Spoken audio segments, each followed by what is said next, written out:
thought it was about the dogs. Nah, it's about power. Yeah.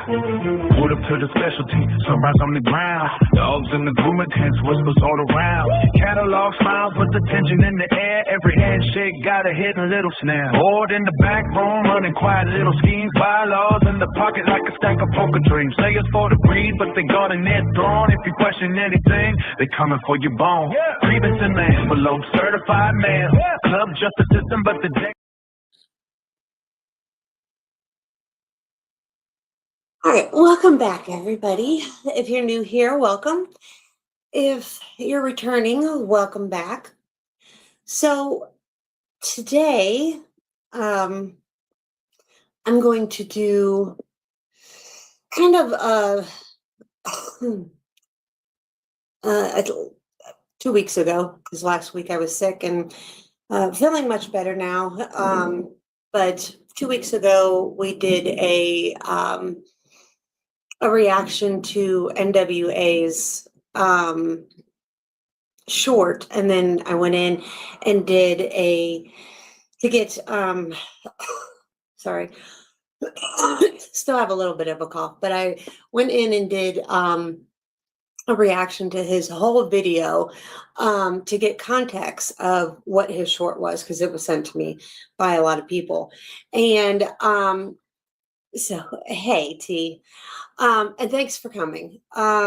So I started to notice throughout that it's being picked up by a lot of people, right? That there is this narrative now going around that Black people are afraid of dogs. So I wanted to literally ask the question.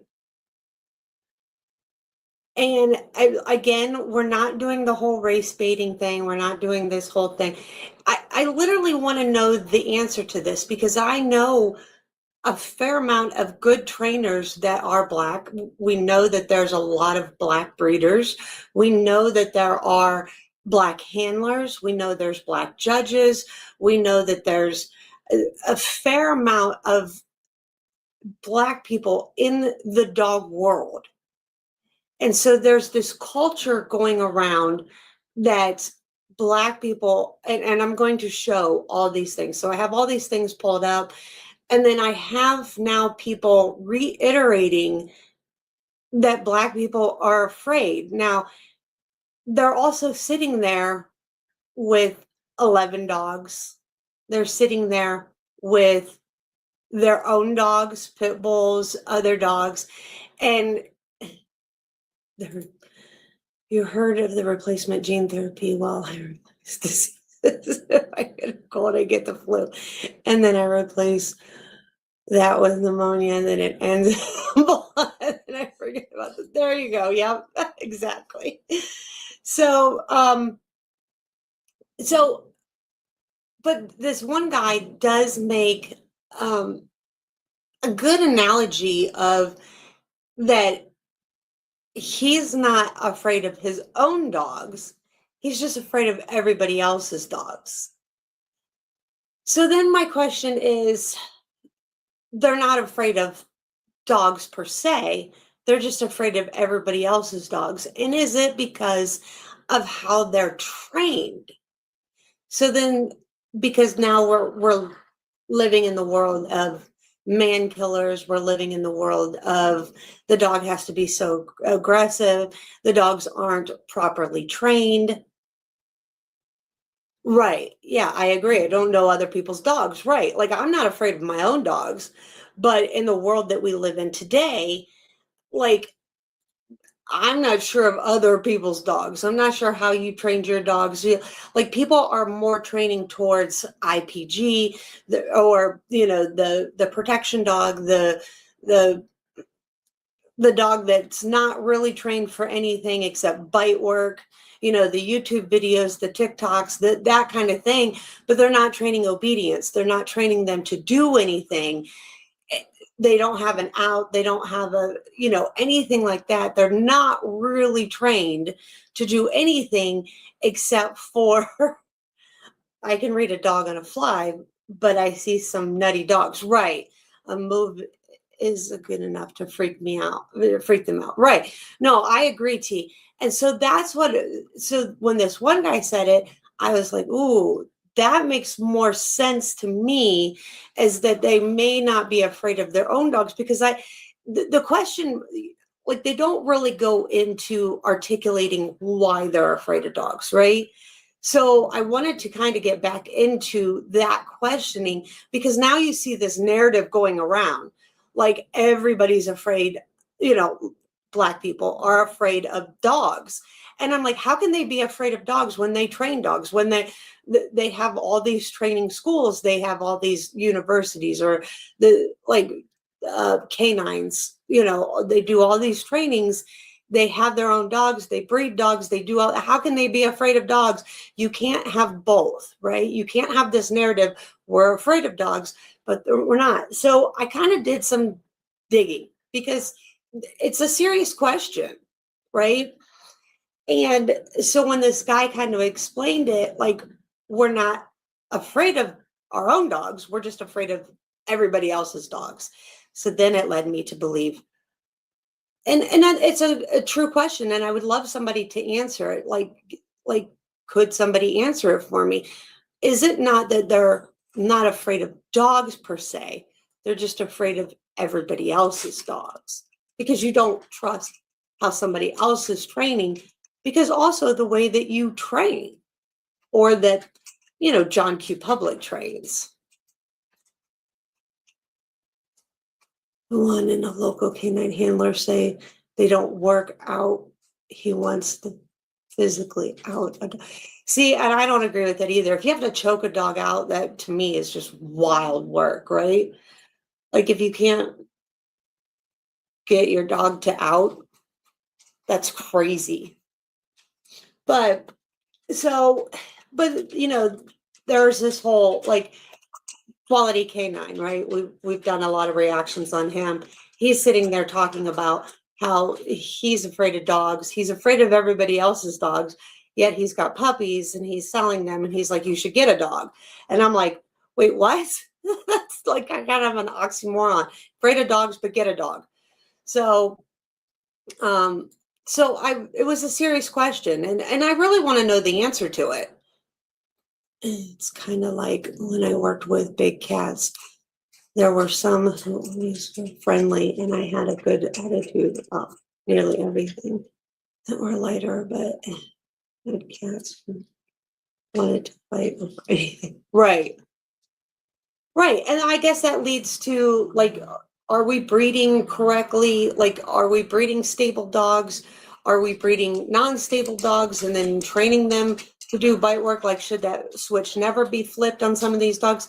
And of course, I watched a podcast I think it was last night, and there was a guy there who, Cash Bullies, I think is his name, and he was awesome. Again, a Black trainer, and he was like, if you're not doing obedience, you should never never train for bite work. And I love that idea. Of course, it was a Black trainer that said it. So again, we go back to the whole, are Black people really have a fear of dogs, or just other people's dogs?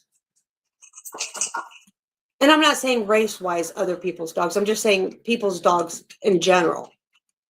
I mean, anything. A lion who wanted to fight over a rat in his enclosure, tried to take the rat out. And 1 month he wanted to fight. He held a grudge. Oh my God. You live a wild life, T.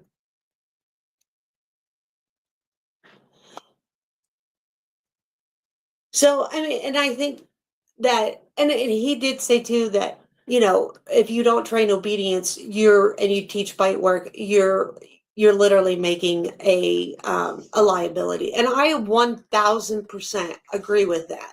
If you're not teaching obedience first and you're teaching bite work, you're literally just raising a liability. So, and again, Black trainer. So, like, there are good Black trainers out there. So that's what brought up this whole thing. So I kind of did a deep dive on it, and I just wanted to kind of go through all that again, because I do believe that there are good Black breeders, there are good Black trainers, there's good Black handlers, there's good Black judges. There's like, so this whole thing, it's now starting to, with this narrative everywhere. You see it in TikTok, you see it on Reels, you see it on all this. And I don't want there to be like this bad narrative out there that just Black people are afraid of dogs now. And so I have this question, because now it's like, now all of a sudden you're just afraid. But how can you be afraid because you own dogs? I worry about people lighting a fuse of bite work, but a dog is not stable. Right. So you're flipping that switch on an unstable dog. You have a dog that isn't scared of anything, but sometimes can set off the dog's memory picture based. So if it's the right picture or the wrong instance, then we got something crazy when it shouldn't happen. Exactly. So I'm gonna go with showing the first clip, and this is from NWA, where it all started, and then this narrative just kept picking up. And so I'm going to show you a couple different instances, and then I'm going to, of course, play Quality Canine, where he picks it up as well. And it's just like it's snowballing. And I honestly kind of feel bad for the Black community, because it's like, and then you have Black people who are saying, don't make us like look like we're afraid of dogs, but that's what it's starting to look like.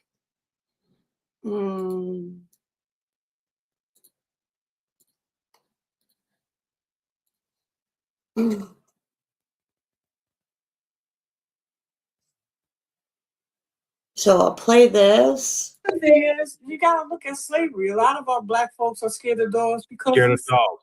Oh my God, I can't believe you said that, because that has been a subject that's been asked to be had on this show, and it's mostly geared to why do Black women fear dogs so much. It's Black men too. Black men would jump over a house by a dog. I'm serious. I'm like, there was a place that I used to live. They used to do weddings. This is true. And they would do weddings. And I would walk my dogs around there. Be a white wedding. You see these white women in their gowns. Oh my God, I want to say hello to the dogs. Blah, blah, blah, blah. The high pitch, and my dogs are looking like them like, what the hell?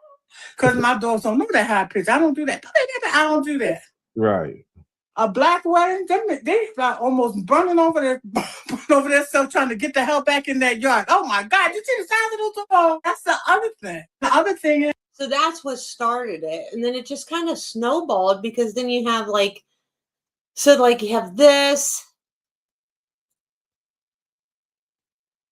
Damn it, everybody is scared of dogs. You go to Black people's house, what they doing, nigga? You go to Black people's house, they get a dog. You got a dog. You do? How big? Yo, get your dog, bro. Get your dog, nigga. Get your dog. That's the first thing they say. I understand now. I understand why. I understand why y'all scared. Because of shit like this. I understand. Because of shit like this. I understand. Damn it, everybody is scared of dogs. And then like this. It's a big ass Rottweiler. Oh, hell, boy. Yeah, dog, you said you had. Boy, what the hell is that? See, hell, why you ain't telling me you had no fucking dog? Yo, it's a little dog. Why you ain't telling me you had no dog? No, hell no. Hell no. Well, that's a big ass Rottweiler. Oh, hell, boy. Yeah, dog. So I don't know if that's like a spoof off of this, because it's just like going around, you know,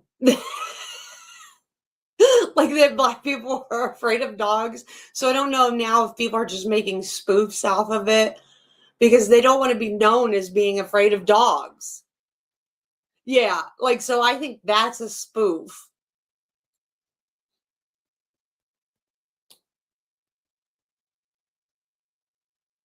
Right. I think no one should be scared of dogs. Like most people don't. Keep a very nice dogs. Right. So I think this one where he's like, it's like a Rottweiler. I think that's a spoof, because I've talked to a couple friends of mine, and they're like, I'm not afraid of dogs. And they have dogs also. They have all different size dogs. And like they're like, I'm not afraid of dogs, and I would be like offended if somebody said I'm afraid of dogs. So like I don't know, yeah. So like I don't know if like this is just a thing that's being picked up in the dog community, or if it's like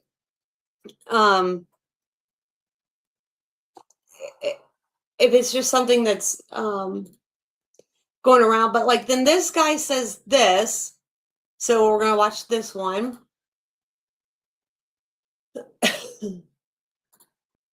Okay. Y'all hear me out. Please hear me out. Y'all saw the title.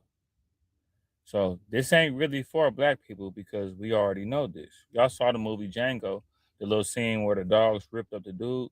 I think that was symbolic, and I think that was a small little, I guess, glimpse into why black people are scared of dogs. Black people are scared of dogs. And I want to apologize because evidently it's offensive that we're scared of dogs. Evidently it's like something that's not really important to the others. Black people are scared of dogs, okay? Fear is something where, let me break down fear. Fear is like, oh, like scary. Like, I'm scared. Like fear is like you're scared, like the kid, like a monster under the closet, or scared to miss a payment, or scared of a mom. Like, oh, fear is fear. That's what black people have for dogs that we don't know. See, if we don't know your dog, so like right there. So that made, when he said that, that made a little bit more sense to me because it's dogs they don't know. Because this guy has pit bulls. We are afraid. Even if we act like, oh, can you get it? We're still uptight. We're afraid of dogs. Y'all share this, please. There's black people that do Amazon delivery, Uber Eats, DoorDash, services where you got to deal with people that have dogs. Black people are afraid of dogs. If you find one that's not afraid of dogs, yeah, there's a black guy that plays hockey. McCaffrey's a white running back. Like, there's rare cases. You see what I'm saying? But for the most part, we're afraid of dogs. Okay? So when you like, he doesn't bite, he's nice, he's friendly, Scruffy is okay, that doesn't, you sound like you're talking underwater. We don't hear that. Meanwhile, Scruffy's charging towards us. He's running, his tail's wagging. Right. If he do bite, we up shit creek anyway. If he bite, he didn't. If Scruffy bite, we gonna get bit because y'all gonna let y'all dog get to us. Y'all gonna. That I don't understand. Or y'all gonna let your dog get to us? So I don't know if he's had a bad experience. Like I had a bad experience from the Italian job. Have you ever seen the movie? I love that part where he goes, "I had a bad experience." But so I don't know if he's had a bad experience with dogs, but he owns dogs and his dogs bite. Like he literally will say this. His dogs bite other people. Don't let y'all dog run up on us. That's a given. Like, y'all gonna let the dog sniff us and jump up on us and stuff. We could be really terrified, have been attacked by dogs before and really scared, but in your mind, Scruffy's a puppy. He's harmless. And every time a dog bites someone, isn't it always like he's never done that? He's never been known to bite someone. You're not gonna know if your dog gonna bite somebody. A dog is like a person that's unpredictable. A dog is like a human being that you gotta watch that don't got it all because it's like they kind of, you don't know what your dog gonna do. I used to have pit bull. I used to raise pits and breed them, sell them, fight them. Your dog bite? Fight them. I didn't hear that before. Fight them. But he's afraid of dogs.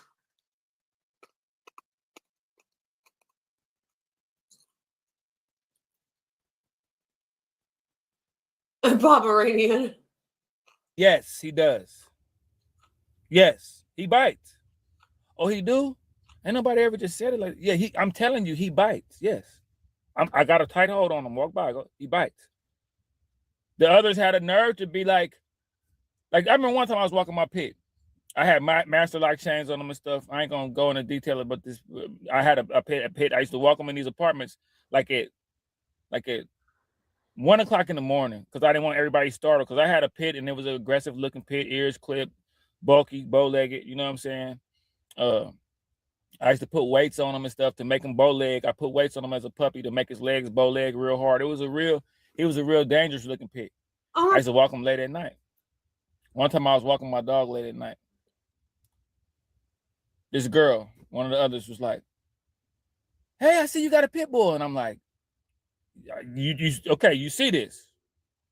Yeah, can I pet him? Does he bite? I'm like, he does. Yes, he does. He bites. She kept getting closer. I'm like looking like, okay, like she stuck her hand out there to pet him. You can hear my dog Steve go, like you can hear him clamor. And when she jumped back, she said, "What did he just do?" I said, "He tried to bite you." She's like, "He bites?" I said, "I just told you he bites when you came over here asking me." Right. You're coming towards me the whole time. I'm telling you, the whole time you're coming towards me. Hey, he bites. I'm pulling the thing closer around to where he right by me. Damn, they're choking him. So, but you stick your hand there. She like, "Are you allowed to have pit bulls in these apartments?" I said, "See, I'm like, man, it don't matter how smart you is and how much precautions you use. Like, dumb people." Well, you're not very smart. You're fighting your dog. You literally just said you fight your dog. I didn't hear that part. I'm so angry now. Ugh. And stupid people find a way to stick their chin out there and be stupid. Don't cross that line right there. It's a gun line. Maybe this is why he was afraid of dogs. Because he fights his dogs. So, yeah, I would be afraid of dogs too if I lived in that culture where, you're fighting them and making them mean and aggressive. I'd be afraid of dogs too. Oh, I'm gonna accidentally walk by and act drunk and fall over it. You shot me. Like, stupidity is a big. That's why I don't really have a lot of friends. I kind of stick to myself because too many people use stupidity as a weapon. Your dog ran towards me. Scruffy, Scruffy, Scruffy. No. Okay, I know this is a black guy. He looks scared. I'm gonna act like I'm oblivious to everything and act like Scruffy accidentally got to him. Did Scruffy bite him? Oh, she didn't. You see what I'm saying? Like, how do you know on the inside you're not going, damn, she didn't bite? I thought she was gonna bite him. What? I'm telling the girl he bites. Don't stick your hand out there. The stupid part will go, stick your hand out there. Act like you didn't tell him that he bites. And then when he snap at you, what does he do? Stop using stupidity as a weapon. Black people are afraid of dogs. Get over the shit. Today we are going to examine whether or not a So there's that. So then we have Quality Canine who just put this up a couple days ago, and he's gonna follow right in line with the same bullshit as he sits with 11 dogs. Topic I want to speak to y'all about. If y'all can tell by the thumbnail, I don't know if y'all know what's actually going on with that thumbnail right now, but there was an incident that took place a few days ago where a mother actually unalived a young male. Yeah, and he's going to tell this story all wrong. I know this whole story, but he's going to tell the story, and then I will tell you about the story.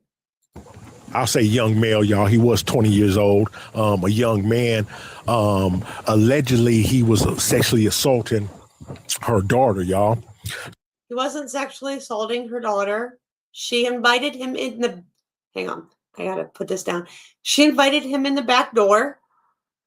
13-year-old girl invited him in the back door. The dog wouldn't have done anything. And this wasn't the only time the 13-year-old had a boy over. And not a boy. He is 20. So this is why the mom was so mad. Single mom, by the way. So to give y'all a little feedback on what actually happened, I'm sorry, y'all, these dogs want my attention. Give y'all a little rundown on what actually happened, y'all. And this is all allegedly, y'all, this is what I've been reading and what I've heard on the news. The mother had a daughter who was 13 years old. She was actually at work at the time.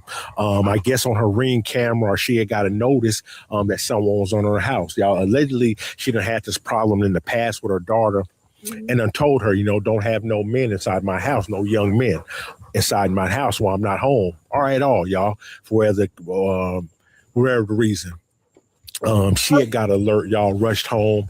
I don't know if she already had the weapon on her, but And this was at 1:30 in the morning. And yes, she pounded on her own front door because the 13-year-old daughter locked the door. The mother pounded on her own front door with a gun in her hand.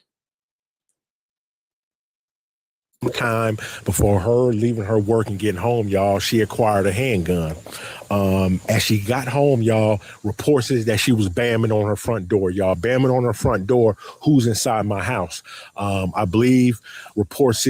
And the daughter would not open the door because the mother had already told her verbatim, and I can pull up the report. She told the daughter verbatim, if you have another boy in this house, I will shoot him in the ass. So she wouldn't open the door. Is that her daughter opened the door, y'all, and she rushed into her daughter's room, and the 20-year-old male, y'all, was under the bed. Yep. She had put him under the bed to hide him. That's true. Got him from up under the bed, y'all, and walked him up outside the house, y'all. And after they had an argument, all kinds of stuff, she told the 20-year-old to get the hell out of my house. As he was walking out of the house, he got to the front porch. She shot him in the back of the head, execution style. He fell onto the front yard. Ain't no telling what conversation was happening then. There is. The news report states it because they questioned the 13-year-old daughter. Pretty sure this mother was cussing him out and talking all type of ways. And at the same time, too, the boy could have been going back and forth with her, y'all. We'll never know. No, we know. There's a whole interrogation of it. And he's playing it off because they're black. And he's trying to side with the fact that she was 13. Now, is it considered sexual assault? Yes. But what she could have done was held him there, called the police, and had his ass arrested. Not execution style, kill him on her front porch as he's walking out of the house. He's not with us no more. But anyways, y'all, as they exited to the house, y'all, and got to the porch, I don't want to say unfortunate, y'all, but what happened was, y'all, she shot the young man in the back of his head, y'all, and he was unalive. As of right now, like I say, the young male, he's unalive. The mother, she's in jail, and the daughter, y'all, hopefully the daughter has some type of family members, maybe an auntie or uncle or a grandmother, grandfather that can take her in, because whatever she was going. Nope, she's in foster care. Through in life, y'all, she might be in a worse situation even more now, especially if she gets warded custody of the state, y'all, and they get taken her away and they put her in some type of home, y'all. Whatever situation she was at her home, y'all, it could be real worse off. Now, the reason I bring that up, y'all, of course, this channel is about dogs, so everything's going to be focused around dogs, y'all. And a lot of times I don't. And he's going to tell you some stupid ass shit that isn't going to make a bit of a difference because he's going to say he climbed through the bedroom window. He did not climb through the bedroom window. The 13-year-old girl let him in the back door, which is how the mother was alerted. Spoke about this before, and I tell y'all what my dogs are, y'all. They're my first line of defense, man. I'm gonna tell you right here, right now, I actually don't have no weapon or firearm on me, like I usually do, even when I'm walking around my house, y'all, even when I'm resting, y'all. There's always between 3 to 6 feet. Right, because she could have held him there, called the police. It was 1:30 in the morning. She could have held him there, called the police, had him arrested for statutory rape. She's a 13-year-old girl. He's 20 years old. I'm not have to go, y'all. I can grab some type of firearm, y'all, in case there's any type of problem. But right now, man, in the backyard with these dogs surrounding me, y'all, I'm one of the safest people in the world.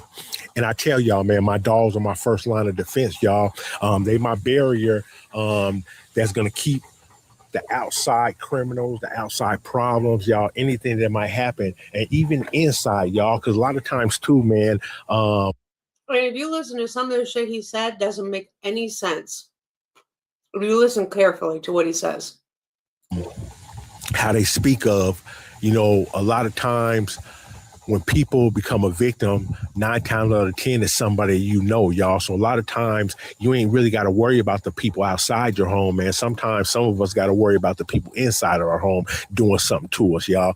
Once again, y'all, these dogs, first line of defense, man. I don't care how your mother, father, your sister, brother feeling about you, man. If you got a dog that loves you, man, they're not going to let none of them hurt you, y'all, for any reason, y'all. They're going to stand between them, y'all, especially if you got that bond and you got that type of dog that was raised up to guard and protect.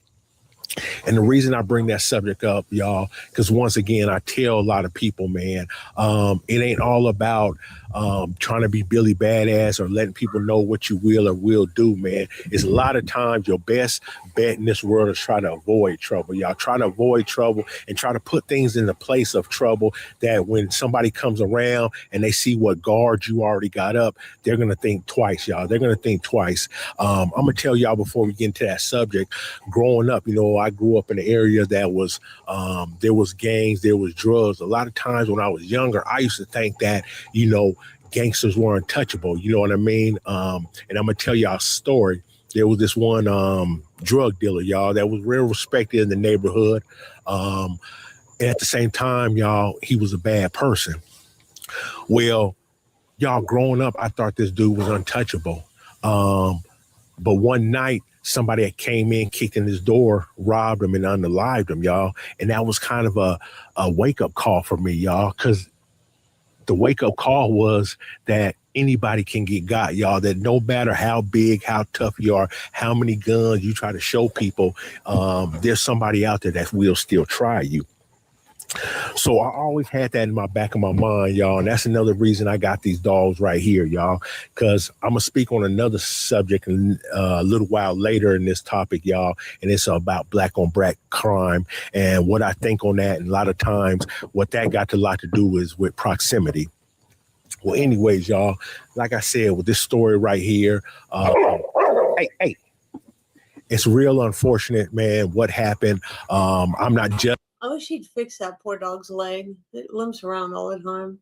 Judging nobody. I'm not saying whether she was right, whether the daughter was right, whether the dude was right. That is not my place, y'all. We're not here to be no keyboard warriors or no keyboard lawyers.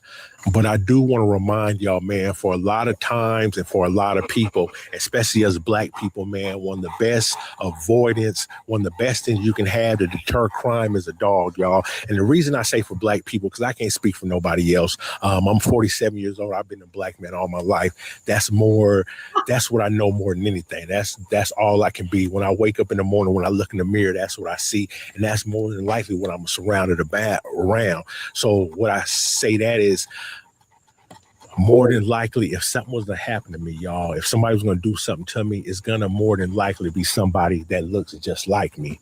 And one thing I done learned in life, man, like the reason I told y'all a story about that gangster getting got, y'all, he didn't have a dog. And one thing I know about black people and our history with dogs in America, there's one thing, I don't care how big, how bad you are, how many guns you got, y'all. One thing that's going to stop a criminal, a black criminal more than anything, is a dog, y'all.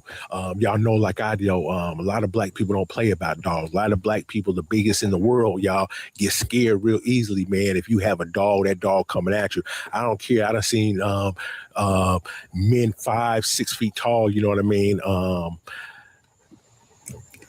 Tell a person to put their chihuahua up, you know what I mean, when they come to their house, you know what I mean? Because we just got to fit. There's just something about dogs and our history with dogs in America. That fear is always going to be in us.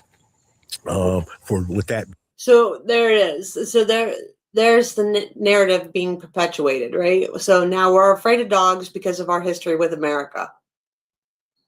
Being said, man, a lot of times, if you stay in a neighborhood and it's predominantly black, man, I'd have seen in the past one of the best things you can have in your front yard or your backyard, going across that fence, barking at your door, inside your house is a dog, man. A dog is the best avoiding of crime, y'all. And I'm not saying this for every single race, you know what I mean? I'm not know what's going to help better in the white community or Mexican or Chinese community, because they got their own problems too.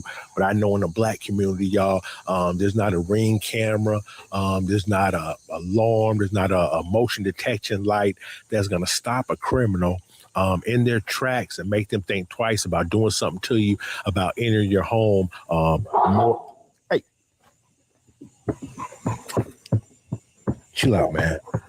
Better than one of these dogs, y'all. So that's why a lot of times I speak so much about these dogs, and I tell people, man, get you a dog. It don't matter what size it is.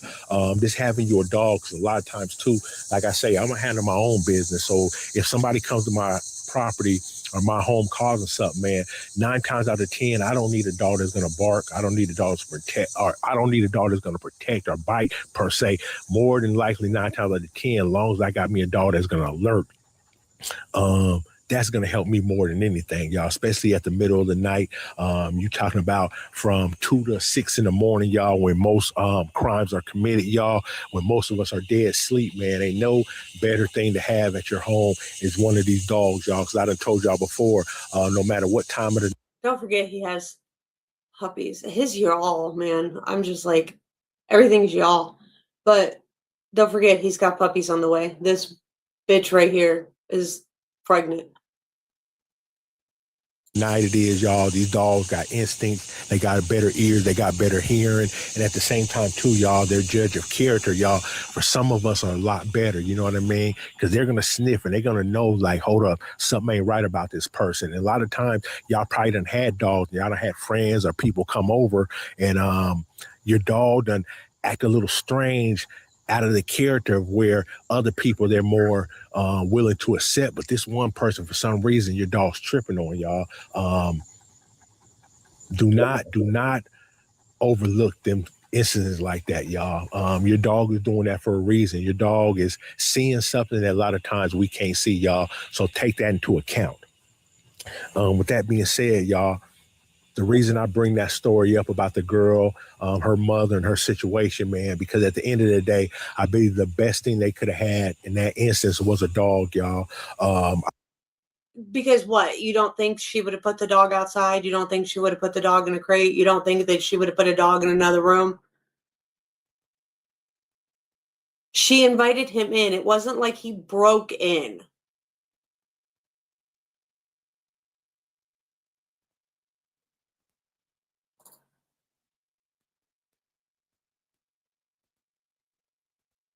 Right. And this is the thing. There used to be a guy that he was an ex-burglar, and he used to have a show on YouTube, or not YouTube, but A&E or something like that. And he would go around and break into people's homes to show them that their dog, just because they thought their dog would protect them, or they thought their dog would, stop a burglar, the dog didn't. The dog never stopped a burglar. Like, he was able to break in so many people's houses. I forget what his name was, but he broke into so many people's houses that they thought could do it. Yeah. Was that what it was? I just remember him doing it, and so many dogs did not stop him. So many dogs were like, "Hey, what's up?" And let him like in the house, and he fed him hot dogs and all kinds of stuff. He sat and petted them. It was so funny. I don't know if they had a gated front or backyard, but allegedly the guy was snuck in the house, y'all. And this happened at... He didn't sneak in the house. He came through the back door. I wish he would read the damn news report. She let him in the back door. 1, 2 in the morning, y'all. This was late night. The mother was at work. The daughter was at home alone. She was only 13. A lot of people talking mess. Why did the mother leave the daughter at home alone, man, if they knew she was provocative or fast like that, man? This day and age, I know people I work with personally, y'all, that work third shift with me, but for some reason or the other, you know what I mean? They don't speak a lot about it, but I know that they got a child or two at home, you know what I mean? And they're, you know, of teenage years, 12, 13, 14, and 15, but at the same time, too, in this day and age, man, especially for a lot of single parents, man, you got to do what you got to do. So a lot of times that means leaving that 13 or 14-year-old at home while you go to work and leaving them with instructions, man, that's how it's got to be, just for people to make a living, man, and actually be able to live out here nowadays. So no knocking her for that. But like I said, man, the young man snuck her in the home. 1, 2 in the morning, you know what I mean? She rushed home, and I'm pretty sure that ride home, she was in a rage, and it got built up, the more she got home, y'all. And then finding that young man under her under her daughter's bed, man, that made it even worse, you know what I mean? She hid him under her bed. Oh my God. He needs to read the news report. So she did what she felt she needed to do, y'all, and a lot of people agree with her actions. She didn't have to shoot him in the back of the head. That wasn't what she needed to do. She's going to spend the rest of her life in prison because of that, or at least 25 years.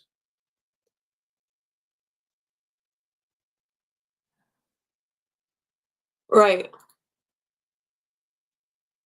That being said, y'all, it could have been avoided, man. That's what I'm talking about today, y'all. Not with. Yeah, it could have been avoided if, you know, she would have had somebody there watching the 13-year-old, if she had a man that was home. I mean, there could have been way other stuff. The dog does not mean that would have stopped it. What she did was right or wrong, not whether what I would have did, but avoidance, man. Keeping situations like that happen. And there's a lot of us out there, like me, myself. I got teens, y'all. And this is the thing about teens, y'all. They're going to try you. You know what I mean? All you can do is hope that you put God into their heart. And at the end of the day, y'all, when they're through doing what they're doing, y'all. The thing, too, is that this wasn't the first time that she had boys over while her mom was at work.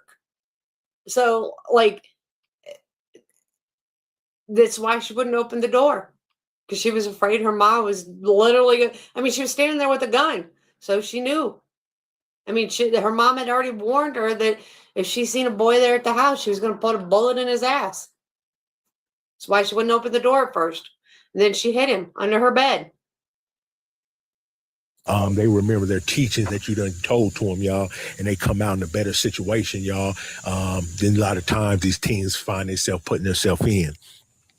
But I want to go back to avoidance. If she would have had a dog in that house, if she would have had a fenced-in backyard, fenced-in front yard with 2 or 3 of these dogs running around, man, that situation would have never happened. Because, like I tell y'all, man, if they were in the backyard, okay, think about this. If they were in the backyard and they were fenced in, then she'd have brought him through a window, or she'd have brought him through the front door, or she'd have brought him, you know, through a side door or whatever, instead of the backyard.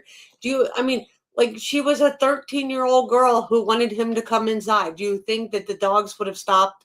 Come on now. Think about this. These dogs right here, they listen to me wholeheartedly, and they'll listen to my wife. Yeah, listen to this part. This part makes no sense to me. They'll listen to my daughter, they'll listen to my son. But this is the one thing they're not going to do. If somebody was to come in that house, if somebody was to be in the front or backyard trying to get in, and these dogs are out there, there ain't nothing my family can do to stop them. There ain't nothing they can do. You know what I mean? If I'm not here for some reason, somebody was to jump this fence or break into my house, man, and my dogs were to get on them, I tell my family, man, y'all just go in the room, close that door, you know what I mean? Call the police, you know what I mean? And we'll handle it when we get there, because there ain't nothing they're going to be able to do. They ain't going to stop that dog from attacking, you know what I mean? They just don't have that, they don't have that understanding, or they don't have that bond, or at the same time too, they're not what a lot of people say the alpha in this home, you know what I mean, that can stop a dog from doing anything for anybody or even acquire. So the dogs are above his wife and children? So the dogs don't listen. They listen, but they don't listen? Because what if, like, family member comes through the back door just unannounced? Dogs are going to attack him? Them down. So a lot of times, man, if you got a dog like this in your home, it's going to stop a lot of people from coming by. It's going to stop a lot of that right there. Even like with kids, y'all, not even if you got a sexually active kid, you might just have a son that likes to have all his friends over, man. You're going to put a stop to all that just for the simple fact, once they know they got that dog right there, and they know at the same time too, they can try to put that dog up in the cage, up in the kennel, but at the same time, man, that dog's still going to be going crazy. That's no different than in my home, man. If I'm not here and my family got somebody in the house, y'all, they got to put that dog way on one side of the house, man, because even if that dog knows that somebody's there, they going to keep barking, y'all. If they can get to that. I would go nuts. If that dog doesn't stop barking when I tell it to, I would be like nuts. If I say it's okay, that dog better stop barking. Like, these aren't trained dogs then. Like, that doesn't make sense. Like, none of this makes sense to me. Door, they're gonna be sitting there sniffing, they're gonna be sitting there scratching, y'all. These dogs, y'all, are determined to get at anybody they don't know, y'all. Strangers, hell, even not strangers, family included, man. If you're not of that home, family included. It's epic. So if his 80-year-old grandma or his 80-year-old mom, whatever, come over and they don't know him, well, family included, they're gonna fucking eat him. And there's nothing, if he ain't there, there's nothing his family can do to stop it. That is a liability waiting. Waiting to happen. Oh my God. I mean, but yeah, get yourself a dog. You're going to stop all this shit. But yet, they're, like he said, they're afraid of dogs. And is this the reason they're afraid of dogs? They're afraid of dogs because their history with America. I don't think it has anything to do with their history with America. It's got to be the way they're training damn dogs. Because if this is the way you're training dogs, I'd be afraid of your damn dogs. And that's the real question.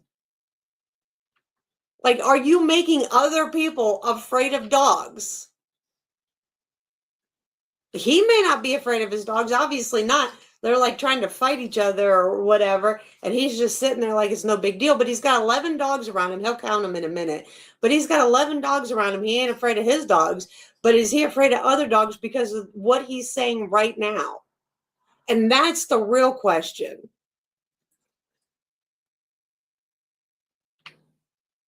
it's always going to be a problem. So that's why I tell people, man, get you a dog, man. Get you a dog. It ain't always for criminals, man. A lot of times, a lot of these parents out here, a lot of these...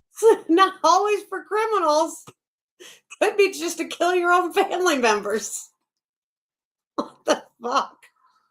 Grandmothers and grandfathers that are now taking care of situations. For some reason, they got their grandkids at the home and they having to take care of them now, but they sleep late at night. And you got these teenagers that are going to try you, man. That dog right there, man, is going to be the biggest help you can have. Because like I say, it's going to bark. It's going to let you know when that door creaks open and that child trying to slide out. It's going to start barking when that child try to open up a window. And even so much more if they trying to bring anybody into the home, y'all. It just ain't going to happen, man. It's not nothing that I have to deal with. For a lot of people who got dogs, they'll tell you too, man, your child ain't sneaking out. And they definitely ain't sneaking nobody in this home. Not while these dogs are here, not while these dogs are on duty. So I bring that subject up, man, because I tell people, you know, a lot of times we can say it won't happen to me. It won't happen to me. That's not my situation.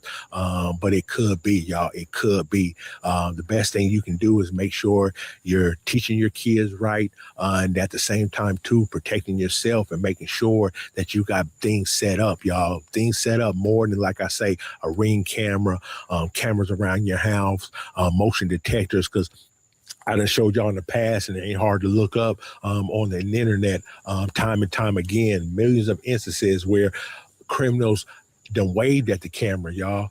Their face is shown, y'all, and they got pistols in their hand, y'all, and they're not really caring. Cameras, motion detector lights is not stopping nobody. In the black community, man, the best thing you can have is one of these dogs. Cause me, y'all, I'm 6'3", man, about 245, 250 pounds on a good day, man. I'm gonna tell you the truth, man. If I ever go to somebody's home, or if I'm ever in a situation, I'm not trying to do nothing bad, but if they got a dog, y'all, yeah, I'm telling them, man, hey, put that dog up, and I'm trying to find out, you know, is it dangerous? You know what I mean? But yet he's got a ton of dogs. Is it dangerous? His dogs are literally trying to fight each other under his legs, and he's asking somebody else if their dog's dangerous. His dogs will literally kill his grandma.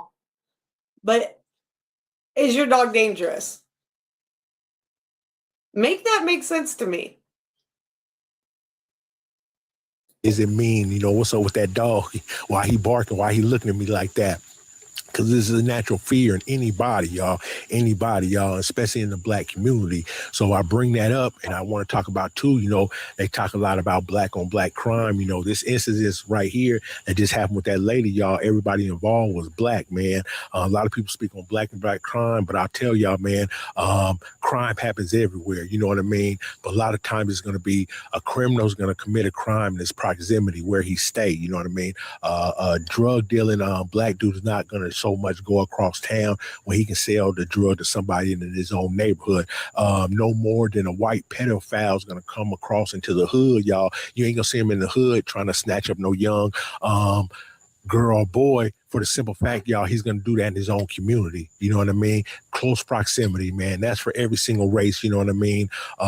So with us being black, and I'm just speaking on my instances, y'all, like I say, I know right here, this is going to stop 99% of people who might want to try to do something to me, y'all. That might be out there secretly harboring some type of hate, y'all. Secretly might want to do something to me, y'all. If they look like me, y'all, I don't care if I'm 6'5" and I got all the Uzis in the world, y'all, and all the long clips, and they all fully automatic, y'all. Without these dogs, y'all, I will still be tried, y'all. If somebody want to get to me bad enough, they still will come.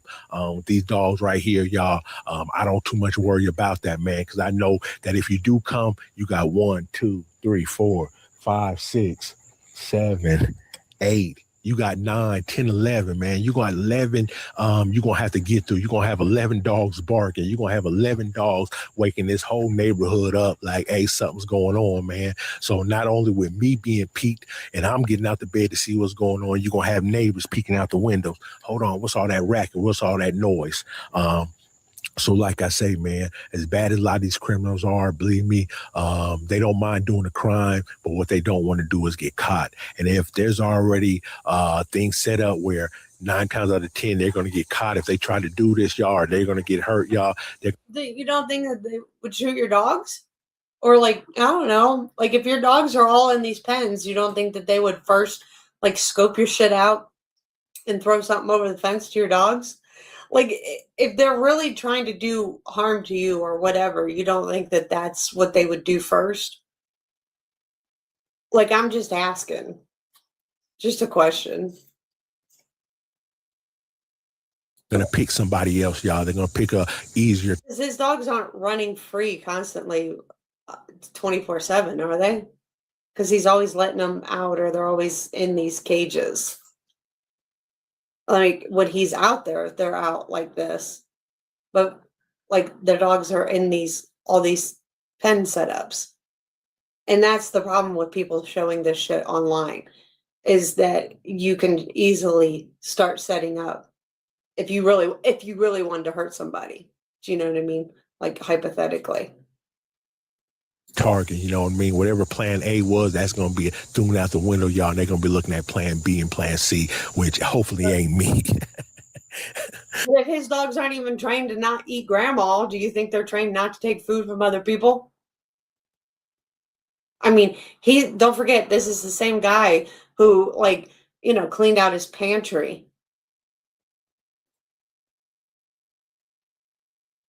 So with that being said, man, I don't want to make light of that. I kind of just want to speak on that, y'all, because like I say, summertime's about to be over with.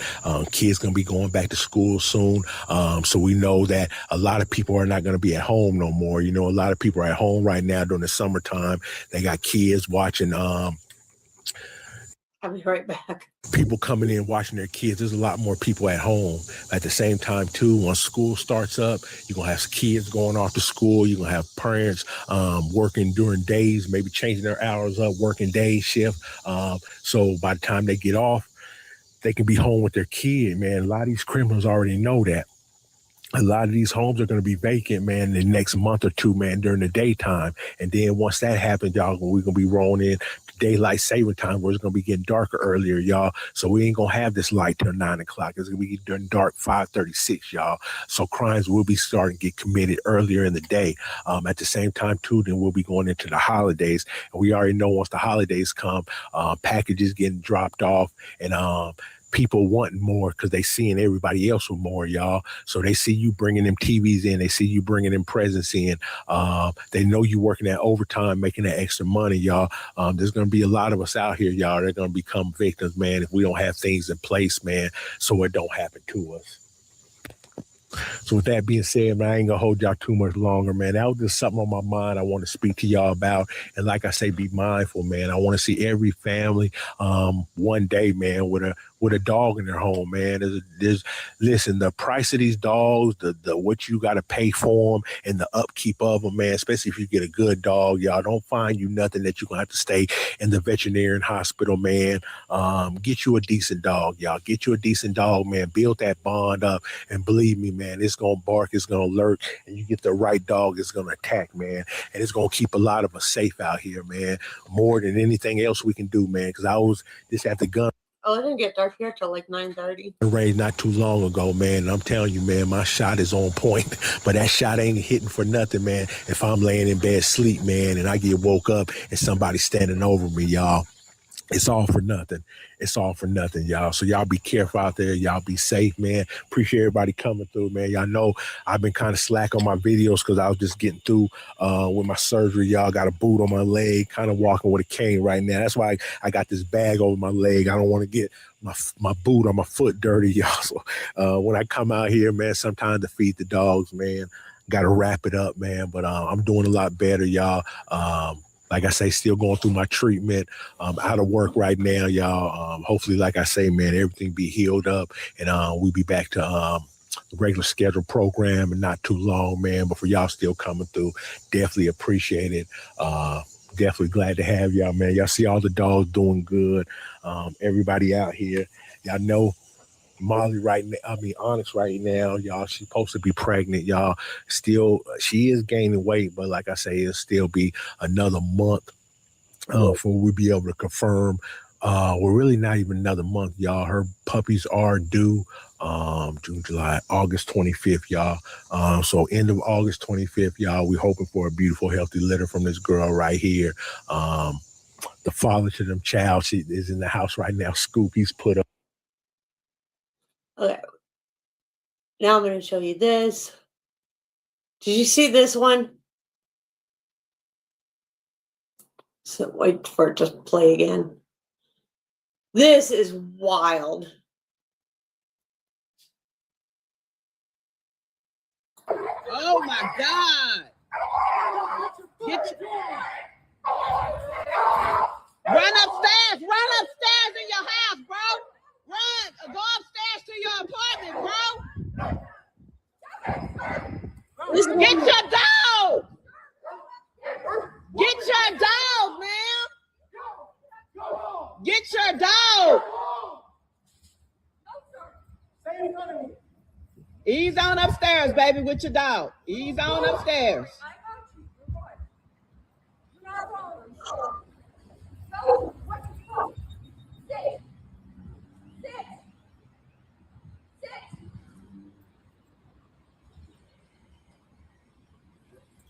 Oh my God. Now, you would think this dog is a service dog, supposedly. This lady is so lucky, and she's like stuck to the ground for whatever reason. Like, she falls so many times.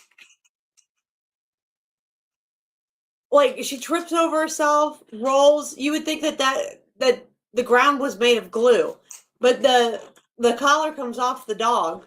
She's so lucky that that guy was able to pick his dog up and hold it and do all the stuff to hold that dog. But this is a service dog, believe it or not.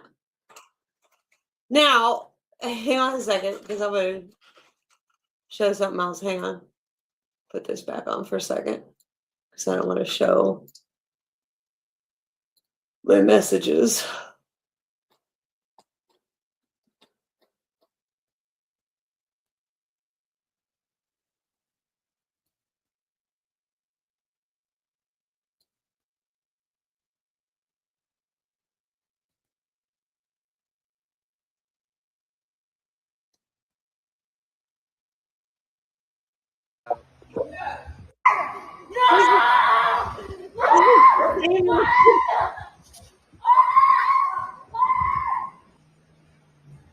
And attacked another dog. She got to get rid of that dog.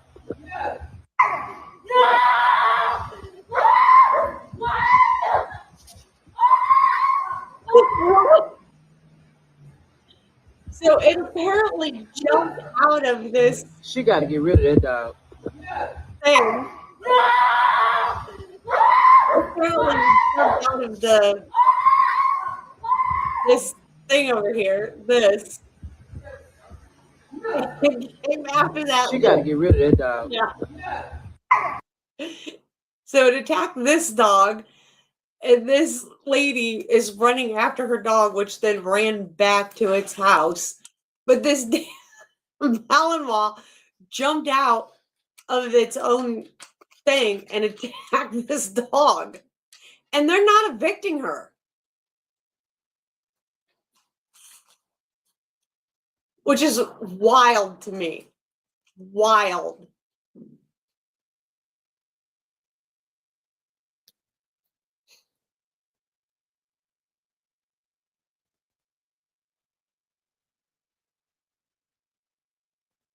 It went after your little dog? Only thing was, oh, that sucks. Oh, I know. I don't know how it's a service dog. Oh, she is extremely irresponsible.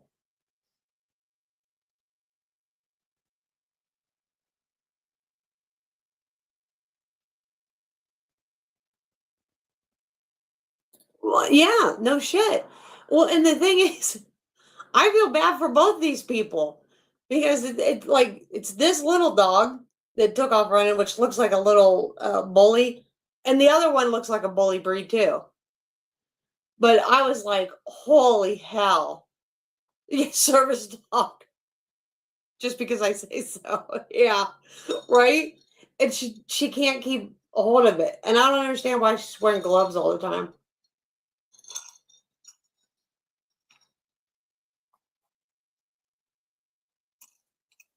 I don't know what she's servicing.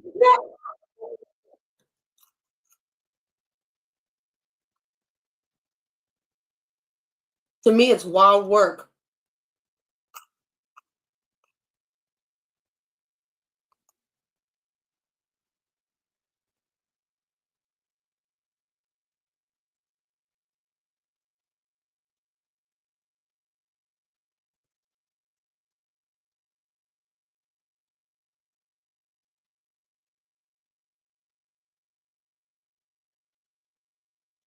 Right?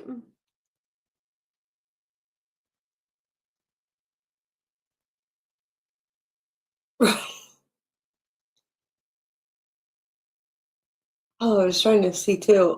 History. Hang on.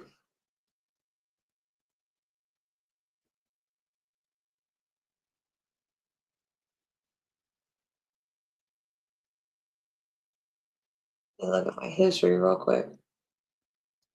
There was let's see. Look at this.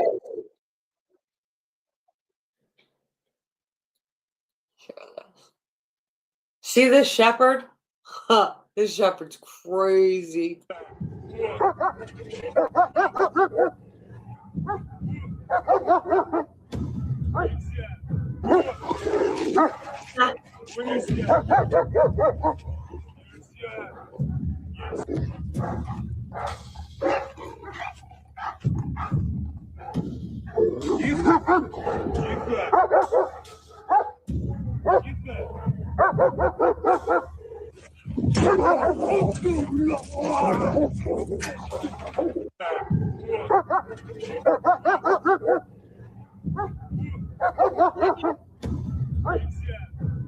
Watch him kick the dirt up. Like, yeah, come in here.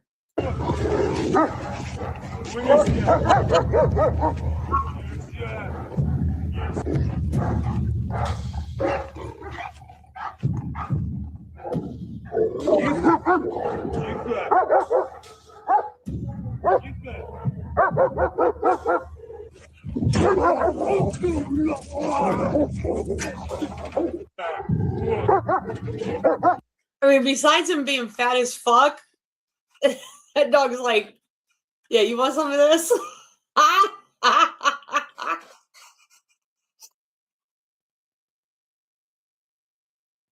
Yeah, yeah. I was like, I watched him. I was like, yeah, that dog means business. He's like, yeah, he's very much like, fuck you. Come in here. I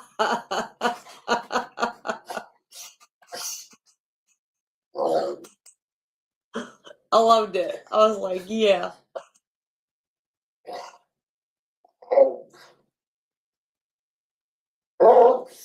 What?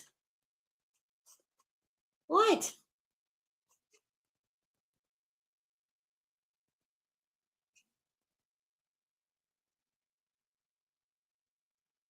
I know.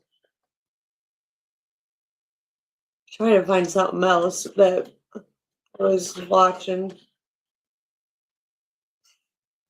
Oh, what is that? Okay. What was that guy's name? Dale.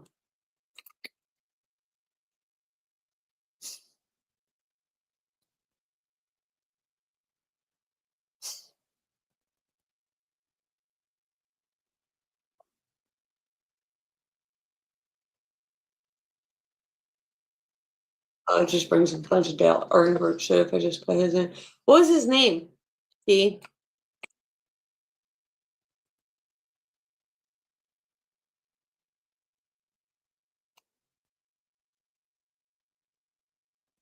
I'll bring up his stuff. Do you remember what episode that was?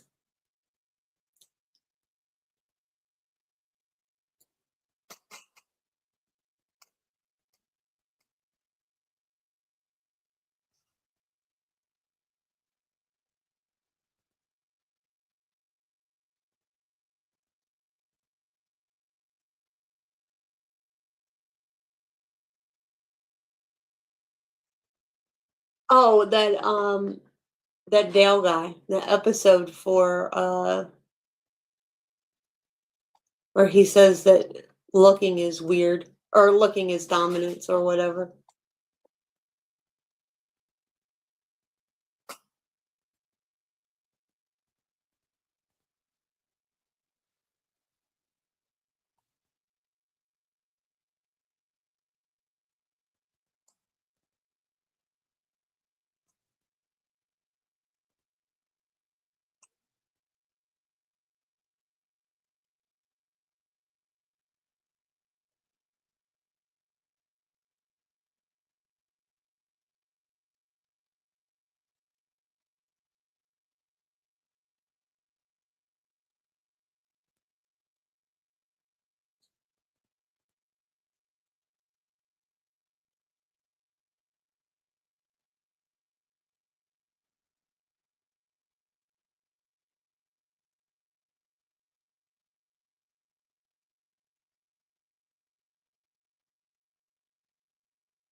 Oh, what's his name though? I forget it. Dale what?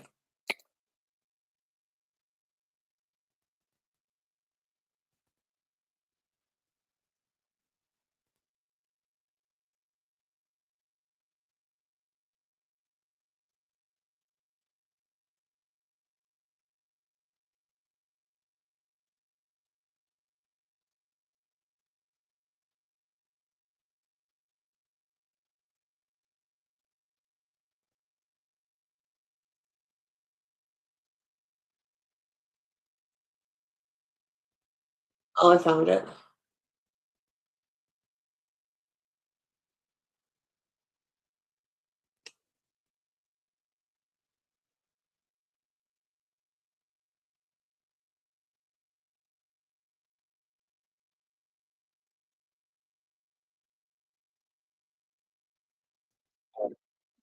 I went right to the one. That's funny. Take a couple minutes to respond by way of a comment that was left on one of my videos. And with this individual, again, having a couple questions, trying to figure things out by way of this system of training. And so again, felt it would be helpful to do a video on it for those who, again, who may have similar questions. Now, some of these questions here I've actually Do you answered hear on it or some do you other need to? videos, but again, having to sort through, I have a lot of content. So again, I want to put a video out answering this person's specific questions. Now, as this individual goes on, I'm going to say something. I buy into no one trainer or some ideology. Heck, I'm an oil field worker, not a dog trainer. I never had or needed a trainer. It's all simple stuff, even the rehome dogs I have been given. I watch everyone and everything if it doesn't make sense. And that's, so here's the thing. Again, I talk about putting everything to the test. I mean, I mentioned years ago, you have to start somewhere. I started within the framework of learning, okay, back in like 1993. But again, as you move forward, any trainer should say, well, put everything to the test. I mean, that's the way it should be. Expect not everyone is articulate and cannot put thought or concepts into words. So often I will also watch multiple dogs. They train and see what they're doing. I spent probably 6 to 8 hours trying hard to understand what exactly you were doing. And I watched the Miracle Canine podcast with you as a guest a couple times. Took notes because I noticed that you jump from subject to subject and have your own definitions and terms. And this is true. When I talk about investing in the system of training, I would encourage people to start off perhaps, reading my guides, my training guides. And from there, you can start way back on my YouTube channel. I have videos from 10 years ago. You can start and just slowly kind of make your way through. And the other thing too is I have my consult, okay, my FaceTime consult available. So for questions. So there's all sorts of ways to kind of navigate. But also I get lots of free content on my YouTube channel where if you watch especially my board and train videos, and this is where the member area option is helpful. And again, when I plug certain options, I mean, you go into the member area option, I have a lot more video content there. So that's my board and train videos where you hear me talking through all of it. Okay. Well, just answer the question. In terms of what I'm doing, why I'm doing it. So here it says, actually, I'm not sure entirely understand everything. I know you are proactive. Intercepting is the word I think you used, like nudging. Yeah, that's true. So it's about being proactive in terms of understand that once a relationship problem is already underway, and this is the dialed in part of it. I talk about that trainers are not dialed in that way. Dialed into what I call stinking thinking. Okay, so even to get um, to be able to put the relationship in proper context as to what you're dealing with, It comes through, again, a interaction-based method, okay, being dialed in that way. So the stinking thinking is important because that's where you're in the middle, okay, of a relationship problem, and you're engaging in a way in which it's a type of conversation. I'll talk about that. The interactions, the dog understands intent. Okay, so one of the big words, themes we talk about is intent. Right. Like before something happens, yeah. So you hear these balanced dog trainers talk about loading. Okay, dog is starting to load, it's starting to build up, starting to fixate. Okay, then things explode, right? You don't want to get to that point. Okay, it's going to be, the dog's going to be You more don't ever agreeable. want the dog It's going to be more clear to the dog. but you don't ever let the dog even get to any point. You don't let the dog just be a dog ever. The dog has to have complete blinders on all the time. That's the problem. If you're dialed in the way I talk about, so you're intercepting those moments of stinking thinking. But that's one of the big kind of leaps, or the big,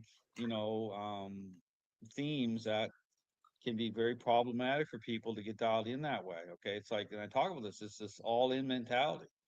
Okay, you can't have your foot on both sides here. Okay, it's like you have to get all into understanding, your role, but also into the system. You'll intercept or stop the thought before we get into a physical struggle or tug of war. Well, exactly. One thing I wish you would explain is independence in the dog. That's something which you prevent. And see, and this is the confusion here. So understand, this is one of the things about, so if you go watch my videos, just think about what I'm saying here, because I mentioned this quite a few times in my videos. People go in and they look at kind of the worst part of the relationship, right? And so, for example, if I'm onboarding a dog, if I'm entering a relationship problem, I'm entering in the worst part of that relationship for that owner. Okay, that dog has gained sometimes a very high level of control. So it's going to look a certain way. It can look very tyrannical with what I'm doing, right? Because the structure has to come into play. I'm engaging at the level I'm engaging in terms of that level of stinking thinking. And so it's going to look that way. But again, my encouragement, this is where I always tell people, it's like, consider the parent example. Okay, as a parent, okay, consider you have that epiphany moment, or that moment in the relationship where that child is out of control. Okay, you've got all the information, right? What is that going to look like? Okay, as a parent, it's going to look very tyrannical. If you're dealing with a child, we got to put that structure in place. You're in the child's airspace. It's going to look like micromanaging, right? It's going to look but that's temporary. See, this is the thing. So he never gets a puppy ever? He always gets an adult dog that's in its worst part? Right. The dog, I mean, yeah, and that's the thing. The dog doesn't know him. Right. Yeah, I know. His children must have been like just heathens. I can't imagine the way he views children. But this is the thing, is he never gets a puppy to start training that doesn't have all these issues. First of all, second of all, he starts training in day 1, hour 1, where the dog doesn't know him. The dog hasn't acclimated to even his life. So the dog is going to be perfect for that first week. So I don't understand his whole mentality of this thought process of being tyrannical. More people don't understand. So this is why when I get this whole Murdoch situation and all these trainers spinning stuff, it's like they don't get it. They don't want to get it. Don't get because why. That's not their process, right? They're not entering in that way. They're not engaging that way. They're not dialed in that way. Dialed into what? Engaging into what? A perfect dog? A dog that hasn't even acclimated, who hasn't even shown you what they're doing or what the problem is? So just thinking, you must think that the dog and relationship with the owner carries over. That can happen if a dog displays like somewhat, but that is where the beginning of the issues comes in.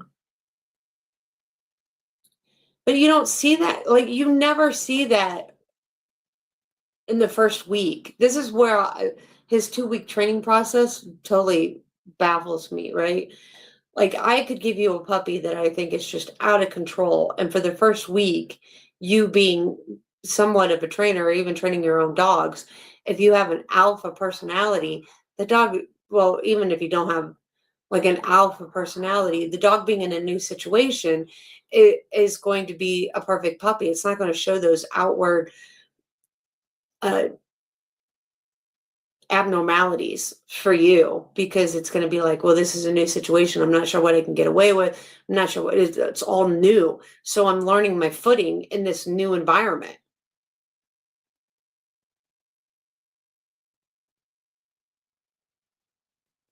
Right. Okay. Right.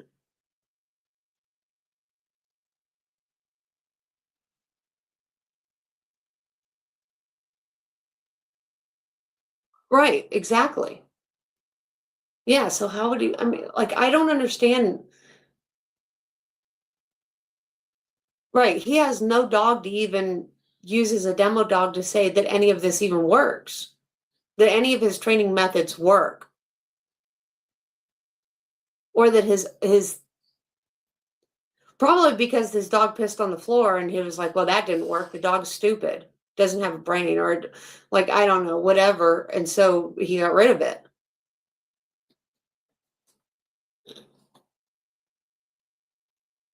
So for them, it's all about rushing forward and, trying to generate a picture, right? This whole thing about free will, right? Talk about free will.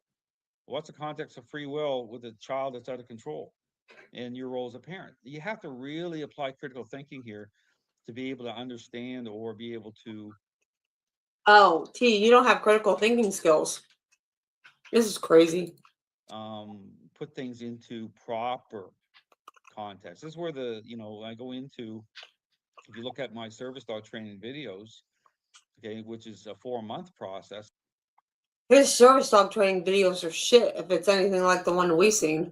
You'll see how the issue about freedom and about using motivators, all right, at a certain point. So you'll see the whole thing from a interaction-based method to establish, right? Then, how things move along. So the independence part, that happens, right? Freedom comes, just like with self-help. Freedom comes once the attitude changes, right? So it's not just about structure or locking things down, because here's the thing: people can, if they don't have the right method, and this is I talk about the dishonest part of what's going on in the dog training community. There's so many dogs that are on lockdown, right? There's owners. What do you think what does he think his dogs are? Locked down?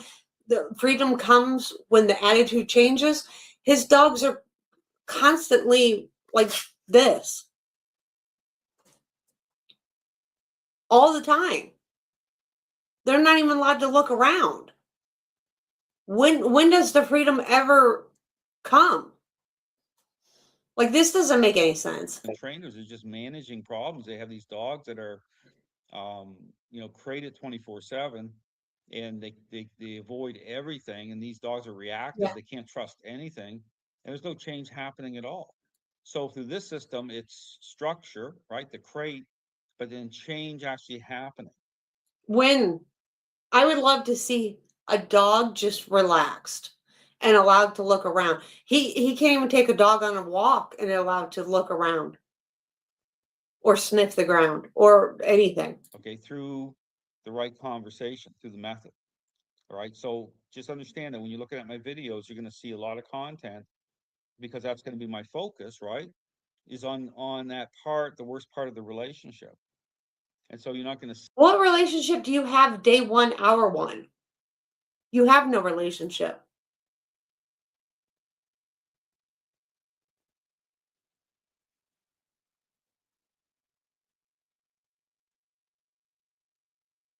Oh, that's sad.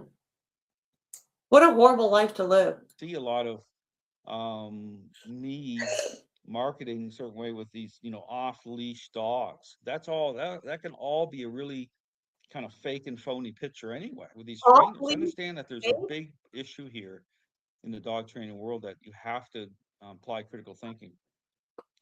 So I noticed you mentioned thinking quite a bit. It sounds as though unless I want you doing X, you better do X.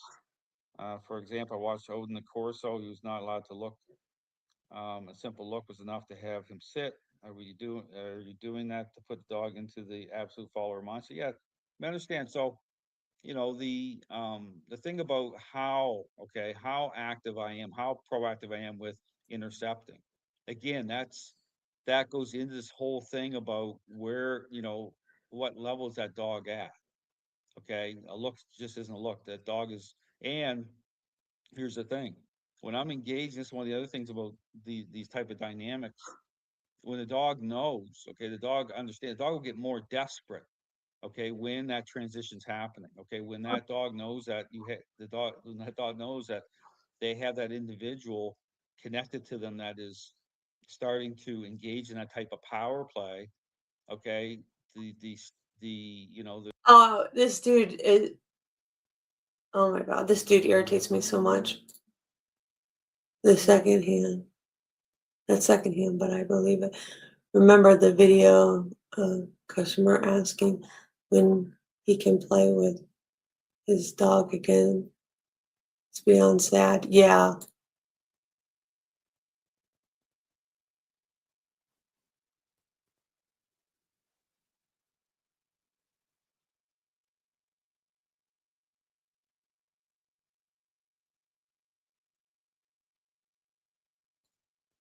Right. Like this guy, is so dumb. The real issue is really I can't believe people pay him to train their dog. That comes to the surface. So it's a type of interplay that you have to have the experience. This is the thing about looking at my videos and then the difference between looking and doing. Okay, so there's a big part of this that people are trying to analyze what's happening. You have to go all in. Okay, I'll make that very clear. And that's a choice. It's not just marketing, but in the system of training, there's no, there's so much that comes through, being standing right in front of me and going through the whole system. Okay, there's no, I could write 10 more books on the system. Like imagine you. It would say all the same shit over and over and over and over, and it makes still no sense to no one.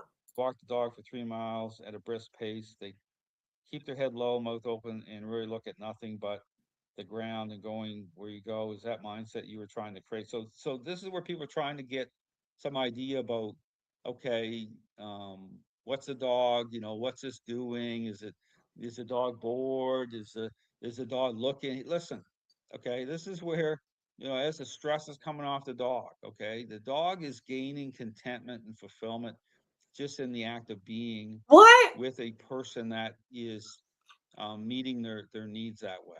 Okay, the dog is releasing so much stress. The dog is just content through that connection itself. So the issue about where the dog's looking, for me, I'm going to be active in that. When the dog is, and the mind is reaching out, other dogs are coming out, people, and so I am nudging the dog out of that. Okay, I'm breaking that connection during a certain period of time. But then as things move forward, then I'm always reassessing. Okay, as in the litmus test is the dog's response to that conversation through influence and control intercepting. When a dog gets to the point of just basically not caring, okay, not caring in the sense of the dog's just relaxed and the dog is just, the focus will shift. That's the other thing. The head turns inwards, the focus shifts, the stress comes off the dog. There's all sorts of indicators through what you're doing that's going to provide that information to start to, so the method itself is going to diminish that way. Okay, the connection is established in such a way that you're connected with the dog at a very deep level. The dog is with you, and the stress off the dog, and the dog's head turning towards another dog or whatever is just becomes just a look. I feel like he's using the old Kohler method and then like some horse method. Because when you link up with a horse, you don't need a rein or a rope or anything like that. The horse is just following you with its head down like this. So I feel like he's trying to use two methods.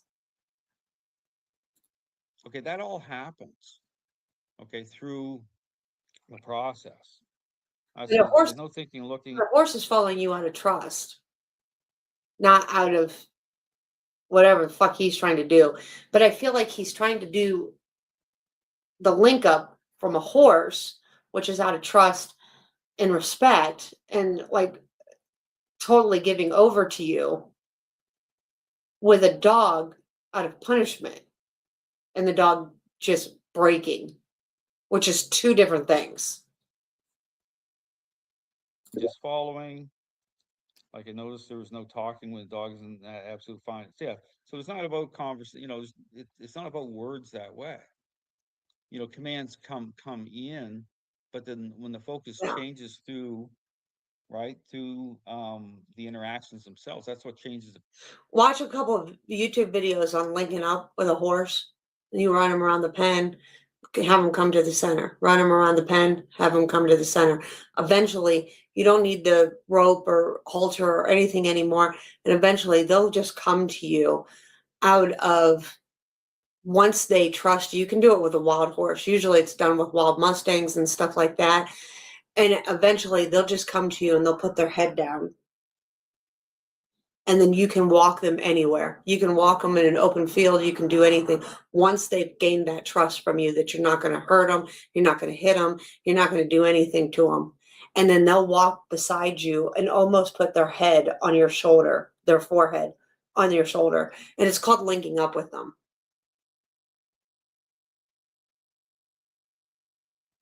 It's a beautiful thing, but it's felt. Like you can feel it in your body when they do it.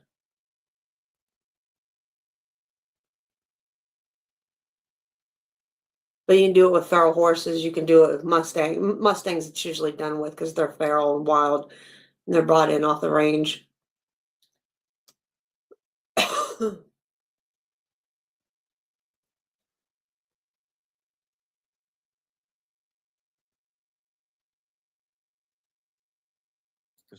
That's what changes the focus. That's what creates the association to the commands, so that they become powerful. Okay. So I hope this is helpful, but my encouragement is understand that there's so much that, for people who are looking at this system of training and trying to make sense of it, I would encourage you to actually go through the courses. I mean, it's not just a plug that way. I mean, but a word of caution. I've had a couple people go through take the courses, and they weren't happy with everything because they didn't let go. They were balanced dog trainers. They thought they could just incorporate some of the stuff in and make it work out somehow. It doesn't work that way. You can do it, like linking up with a horse it's amazing, especially like if you rescue horses or feral horses, like I said, stuff like that. Once a horse trusts you, it's an amazing feeling. So I can't imagine with big cats and stuff like that, or stuff that you've enjoyed in your life. Right.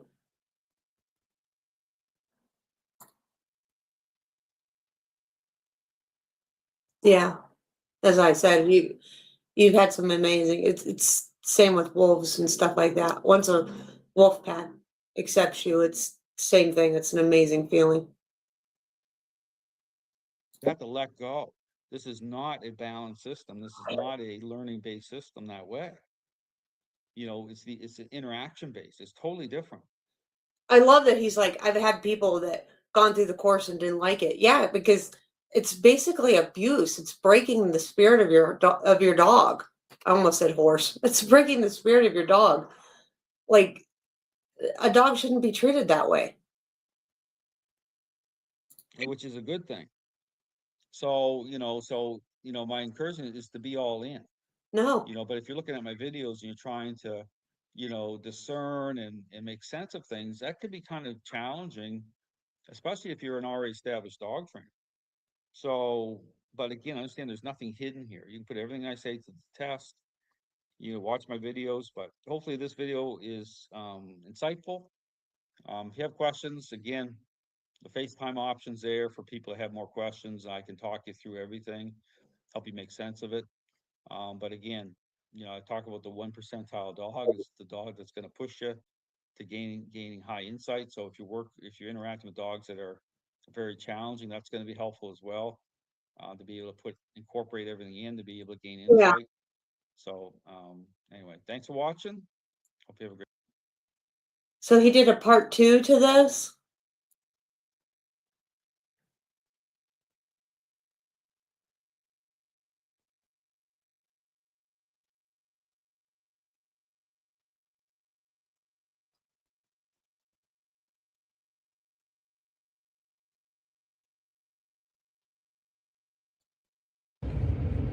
Hi, welcome. In this video, I want to do a follow-up regarding the video put out answering a question, okay, regarding trying to understand the process, and even by way, again, of how things appear, and being able to move beyond and come to a place in the relationship, okay, where everything is established.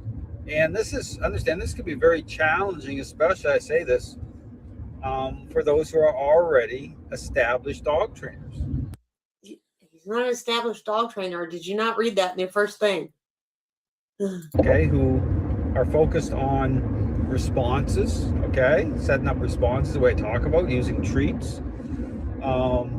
Because understand there's certain deceptive interplays. I'll be right back. Okay, that you have to apply context. Otherwise, okay, you'll be assuming certain things about appearances that are not true about the relationship and about the perceptions of a dog. And this goes into, I talk about context of agreeableness. That's a major theme that is really a major problem in the dog training community. Agreeableness, right?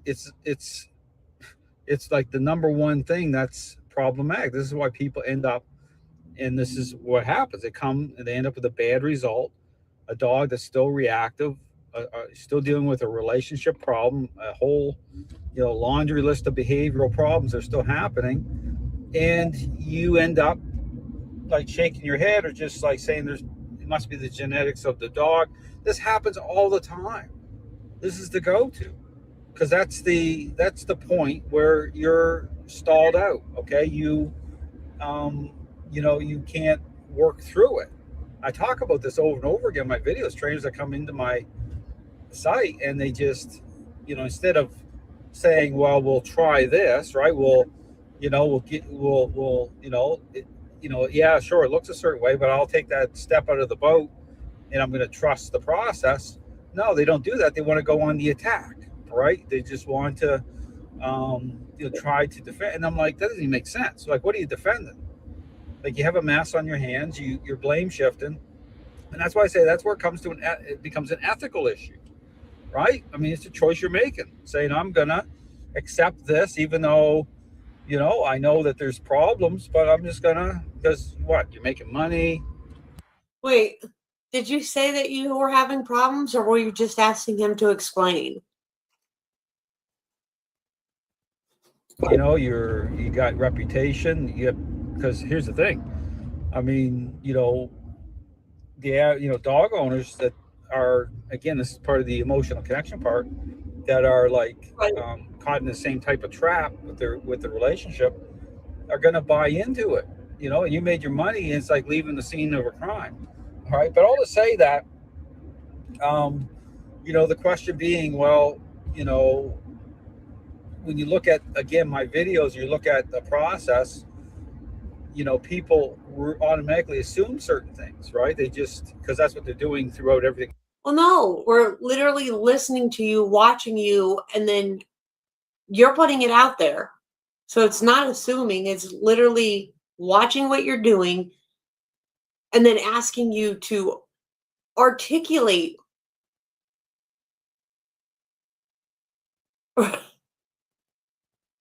Anyway, but they look at it and say, oh, it, this, it looks. Well, he read it, but he's talking about people going on the defense. I think he actually then went on the defense, which is why he's making a part 2, right? Because now he's like, people go on the defense. Well, nobody went on the defense. Like, there literally was a good comment. You said, thanks for doing it. Thanks for articulating it in a good way.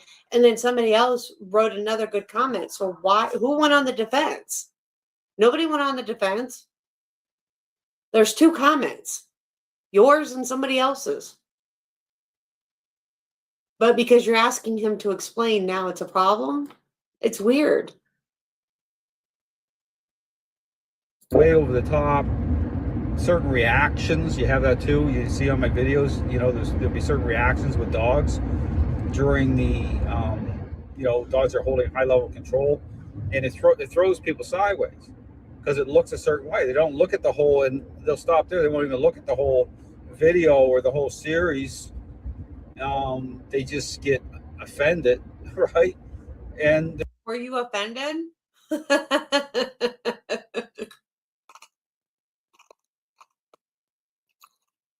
Why don't you talk about more dogs than just the Corso, Steve? There's that, right? Because I've said one of the major themes is being able to reconcile the response and reactions of dogs properly by way of the relationship. And I'll add on another piece, and the process. Okay, so the process with this system, okay, is going to move beyond that. Okay, it's going, those reactions are going to trigger off for some dogs. You asking questions now seems to be an attack on people. You're not allowed to ask questions anymore. You're not allowed to have, curiosity. You're not allowed to wonder anything. These are all attacks on people. You're just allowed to sit there and shake your head and follow along, toe the line.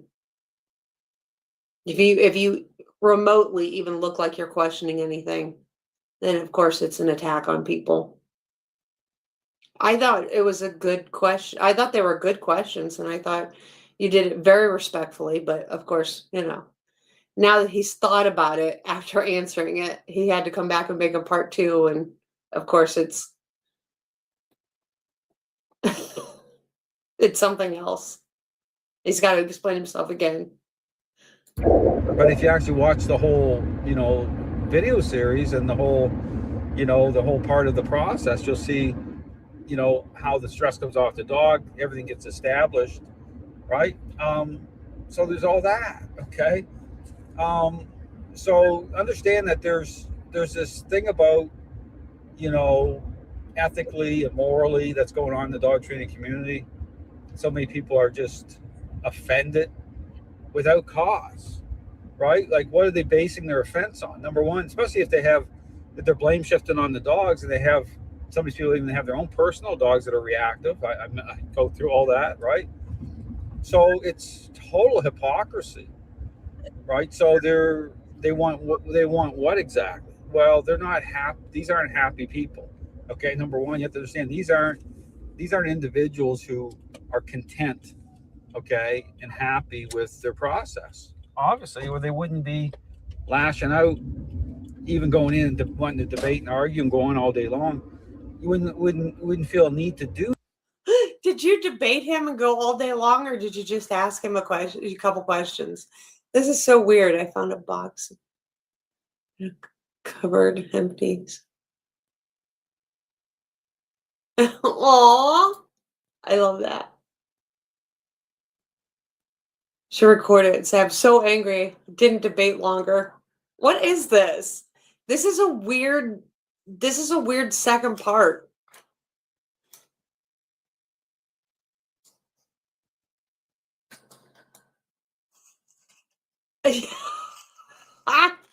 You debated it and then you took it down. Don't lie. He's really going off on something that never happened. That, right? When I talk about even this system of training, being settled, being content, there's a big part of that. That's why a lot of times I'm not motivated to debate some of these individuals. Why would I? I'm just take his course. Like, why would you debate him? Just take it and see if it works with your, bad dogs that don't listen. Like, and you're so unhappy, T. I say the system of training is a complete system. It answers the questions. It does. That's not some marketing strategy. But this system is a complete system. Why do you need to ask him questions, T? Why? Don't ask him anymore. You're going to get banned again. But for those who aren't all in, we'll talk through some of this, right? That's on them. I mean, that's not my problem. I mean, I encourage people, listen, there's no middle ground here. If you want to understand this system, if you want to, really understand it, you want to gain that level of connection I talk about, then you have to go all in. He told you, how many times did he tell you when he was reading your post? You have to go all in. It's all or nothing. Take his course, go all in, and quit asking him questions. He doesn't want to have to make several videos about you.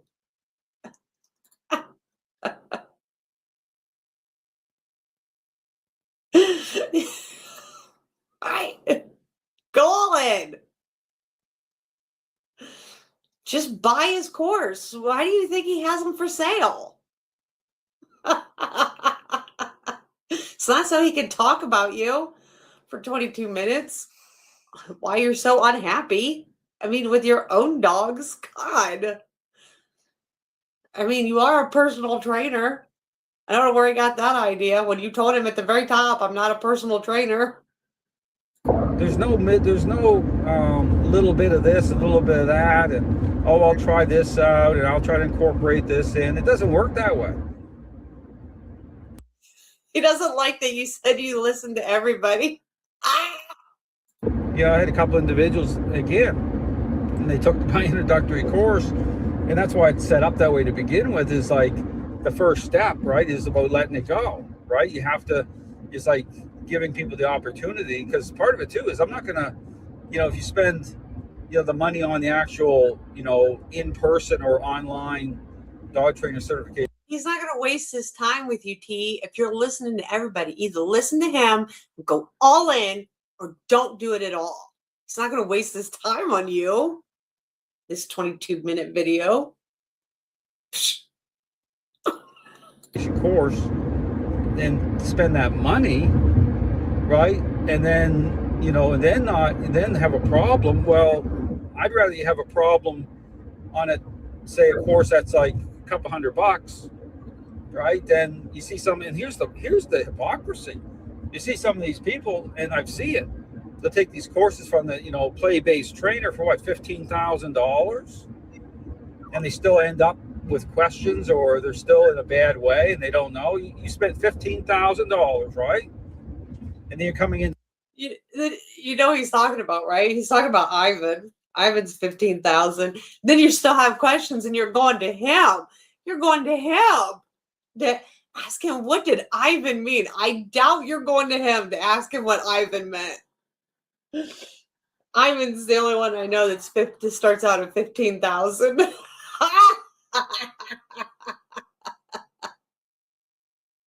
To this system, right? Complaining about $200 or nothing, right? Just want to, it doesn't even make sense. Like, so you spent the $15,000, go get your money back.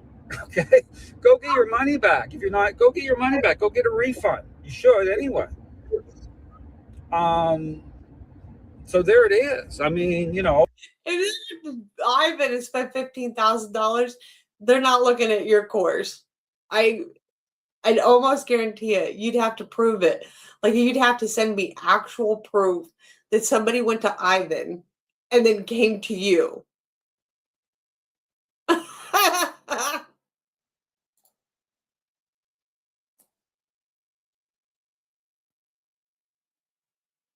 Right, exactly. There's enough dogs to go around. Oh, I know. There's a lot of shots being fired right now in the dog community. It's crazy. It's crazy, the rumor mills that are going around right now. between podcasters and bullshit, between dog people. It's nuts, the shit that I'm being told lately. But I don't care. Don't bother me none. They can talk all the shit they want. But yeah, this is hilarious. $15,000 and they came to you. I doubt it. Just because you're both in Florida, I doubt it. I mean, the system of trading, you can edge your way into it and not spend very much money at all. But the issue is about how it challenges people's thinking. That's really it. And that's and don't get me wrong, and this is the thing that really bothered me when I had a couple individuals take those courses, and that individual I talk about, right, exploited those situations, tried to exploit it, right, to try to paint a certain picture, right? It had nothing to do with, okay, maybe those individuals are already established trainers, which they are, and they didn't reach out for any help or guidance, which they didn't, right? They just assume certain things, and and here's the thing, doesn't make any sense. Wait, is he trying to say established trainers didn't reach out to him for any help or guidance? I'm lost on what he's trying to say. I hate when people just try to beat around the bush. That cats are secretly in charge of kennel clubs and pushing for new standards so people get cats, not dogs. Yes, I heard about that. And they all want dogs to be tabby-like. Ah! I know. Reaching out to him, right? That's why I don't have, what do you do? I mean, they went over to someone like that guy, right, and allowed him to exploit, and the same guy that going and trying to take video content and take it out of context. He's talking about Ivan. But listen, if you go to Ivan, you're going to Ivan for certain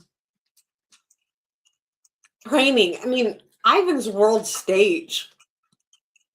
Ivan's IPG. Ivan's like so much. Like, I doubt you're going to Ivan and then thinking, well, maybe I'll go to Dale. They're not even in the same hemisphere of training.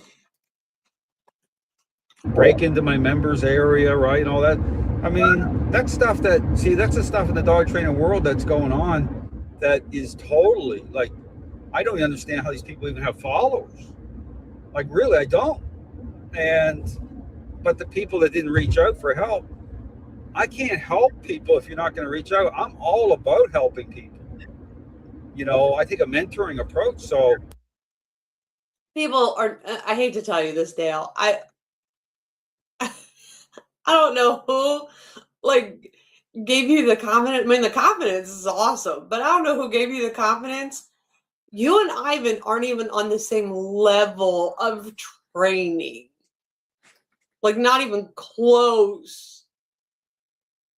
Like, that's like somebody who, like, works out at the gym, and then somebody who's, like, U.S. Olympic gold. Like, Ivan's U.S. Olympic gold, and you're like somebody who goes to the gym like twice a week and runs the treadmill. Like, that's the difference. That's the thing that bothered me the most about that. But that guy didn't care about any of that anyway. Like, that bothered me. Like, why these guys reached out, I wanted to help them, right? That was the first thing on my mind. He didn't give a crap, right? And they just fell into the trap. And then they're in a mess anyway. I profile one of the trainers that want to lash out. So, like, if you want to do that stuff, go ahead. But how's that going to help you? If your goal, okay, here's the bottom line. If your goal is to reach a certain place with dogs that you really understand, gain insight, and have real connection, and really can move beyond appearances, how's any of that helping you do that? Like, make sense. Like, help me make sense of that. And even even these individuals, like what motivates them obviously isn't in the best interest of dogs. Absolutely. Most dogs are just easy. Most people just want dogs that are easy to live with. They just want household manners. Most John Q. Public just want household manners, easy to walk on a leash, can go, to grandma's house, be comfortable, blah, blah, blah, all that crap. They don't want IPG level dogs, blah, blah, blah. I mean, some people do, but that's not the norm. Some people want show dogs, some people want, but most John Q. Public just want to be able to get up, go to work. Fluffy's going to lay on the couch or in a crate, not tear shit up, blah, blah, blah, and just live a normal life with a dog. Even what he's asking is so weird. Like, I can't imagine your dog being so locked up that it just doesn't have a free life at all.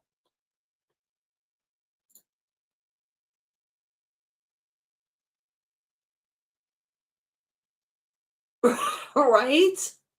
It should. Every dog should have basic household manners. That's an easy dog to live with. Like this all baffles me. All this bullshit that this is all these trainers, sorry, but all these trainers are perpetuating. Like the bites, all this bullshit, the dog has to be like man killers, all this crazy shit. Most John Q. Public just wants a basic household manner dog that is just going to be an easy dog to live with. That's not going to eat your underwear, your socks, your shoes, your drywall, whatever. It's going to be good with the kids, good with the dogs. It's going to bark and let you know that somebody's there. That's just like the easy, normal John Q. Public.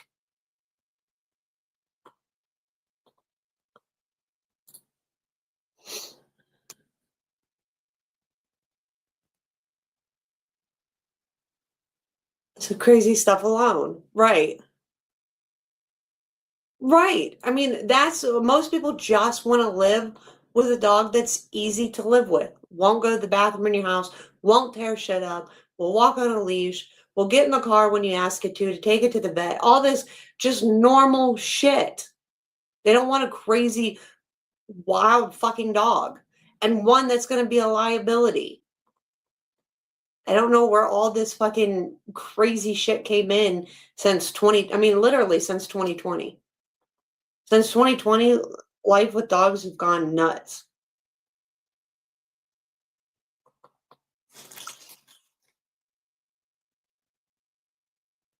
I think the problem here is a lot of them have already got their egos so up so high from this lie, this bad process that they don't care. That's all they care about, right?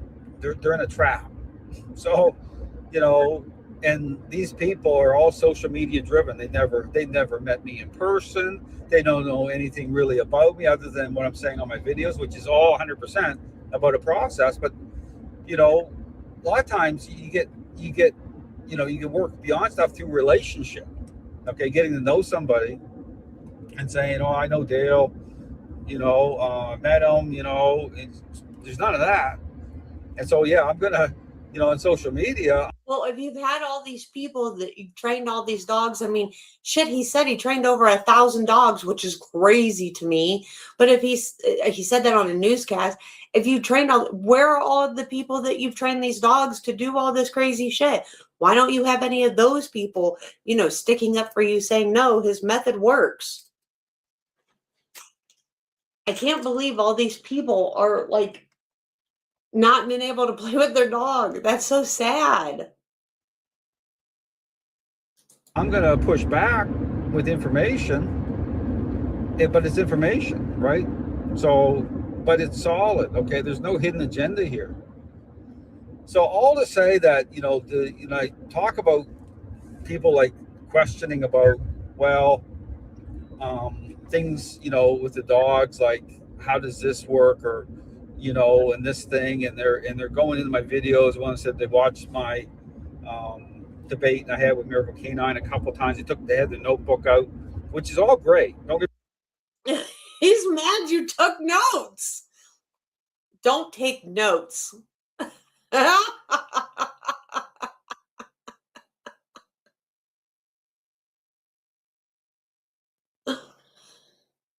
From Canada. And she had some kind, super nice. She couldn't. And wouldn't walk it? Oh my God. You're wrong. Like, take notes. But there's an aspect to this where... Don't get me wrong. It's okay to take notes, but don't take notes. It comes to experiencing, okay, the interplay with the dogs, okay? I talk about the 1 percentile dog, but then the one-on-one part of it. When I say all in this system, it means actually take the courses, show up one-on-one, right? Be all in. Don't be one of these people, because you're not gonna, you can only get so far in that. Don't take notes. Be all in, T. Take his courses, pay for his courses, do the one-on-one, pay all this money. Don't take notes. Right. He's all over the place. I just don't get a full idea. It's like, you're not allowed to highlight. You're selfish if you highlight in his books. You're a selfish child, T. You really can. You know, when Jack Morton came down here with his dog Kaiser, he spent 6 weeks with me full time. 6 weeks full time with his dog with Kaiser. And you're not going to spend 6 weeks full time with me and walk away and not be a trainer, okay? I mean, oh no, he's another one. I'm going to give you a certificate. I'm going to print out a certificate and put it, and I'm going to drop it in the post comments. I'm going to make everybody that watches my videos a master trainer. That's how easy it is to print out a certificate. Everyone who watches my videos will become a master trainer. I will give you all a certificate if you watch my videos. You will all be master trainers by me. I'm telling you, it's that easy. And you don't have to pay a dime. You just have to like, subscribe, and share to keep me in the algorithm. I'll make you all master trainers. I promise. that just ain't gonna happen. But you know, but having that type of, you know, interpersonal, right, in person type of dynamic, you can't, you know, there's so much stuff. I could write 6 more books or 10 more books on everything. So there's only so much I can put out, but you have to go all in. So my encouragement is, if you're a balanced trainer or force-free trainer or whatever, however you identify, you gotta let that go. You gotta let it go. You gotta admit there's problems first, right? That you don't have. You gotta admit your dog has problems. You gotta let it go. Go all in, buy all his courses and the one-on-one. Spend thousands. Don't ask questions or take notes. I wonder if you're allowed to take notes in his classes. All the answers, right? And then you gotta let it go. There's a trade-off. I say that there's the biggest issue here really comes down to a trade-off. You know, and these trainers, a lot of them, they don't want to make it and they want to lash out. Go for it. I mean, were you lashing? I don't find anything that you ask him is lashing out. It's so weird. Fierce free.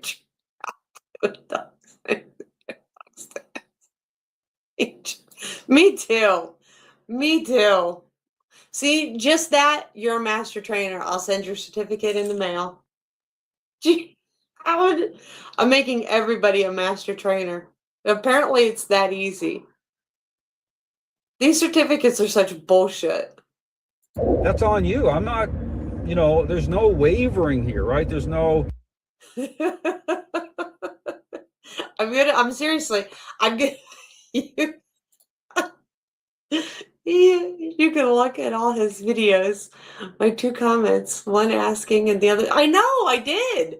I literally scrolled down. There was your comment and somebody else that said DM him and he'll talk to you one-on-one, blah, blah, blah. You can pay for it. There was 2 comments, yours and somebody else's.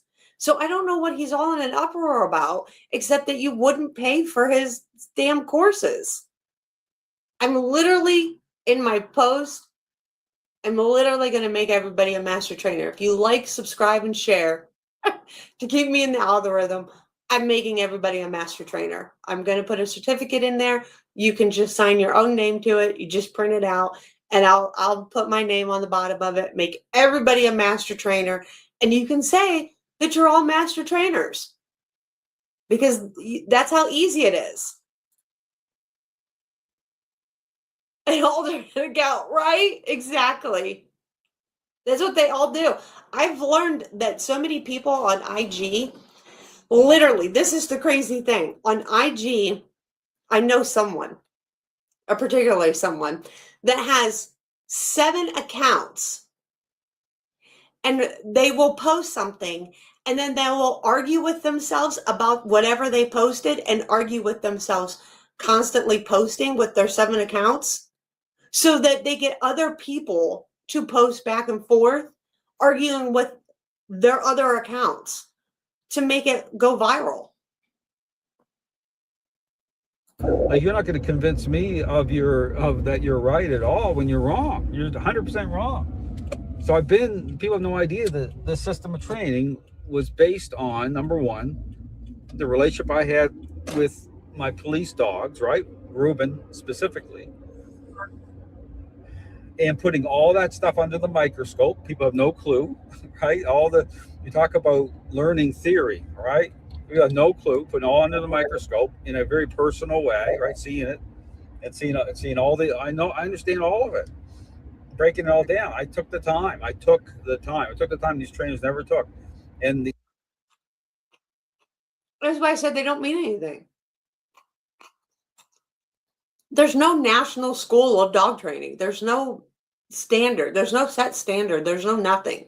So I said I could drop it in there. Everybody could print it out, sign your name to it, and I could make everybody a master trainer. It's so stupid.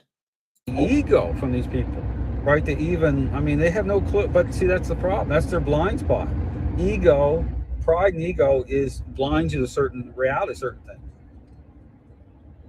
That's why, you're wasting your time with all these people, because it's like they've already bottomed out. So what do you do with that? But all to say that, my thing. Oh, you already bottomed out, T. You have too much ego. Just asking. How dare you ask him questions? He's so much better than you. The fact that you even ask him a question shows you have too much ego.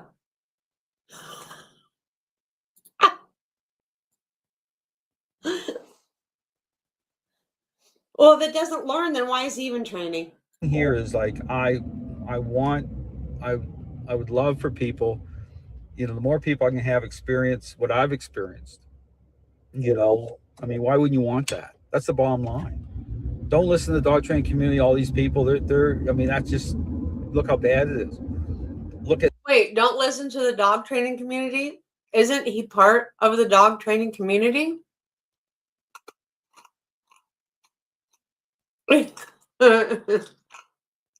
You'll get banned.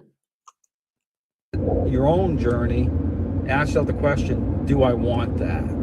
You're not allowed to ask questions, but you're supposed to ask questions. Do I want it?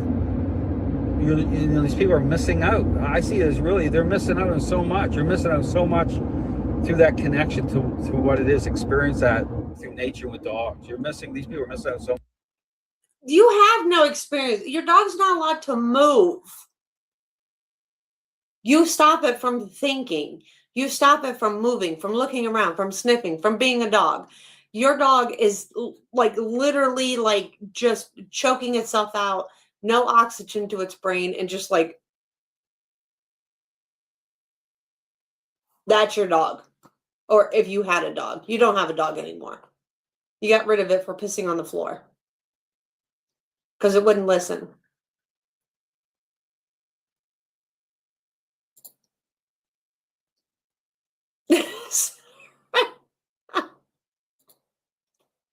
All right, I'll be right back.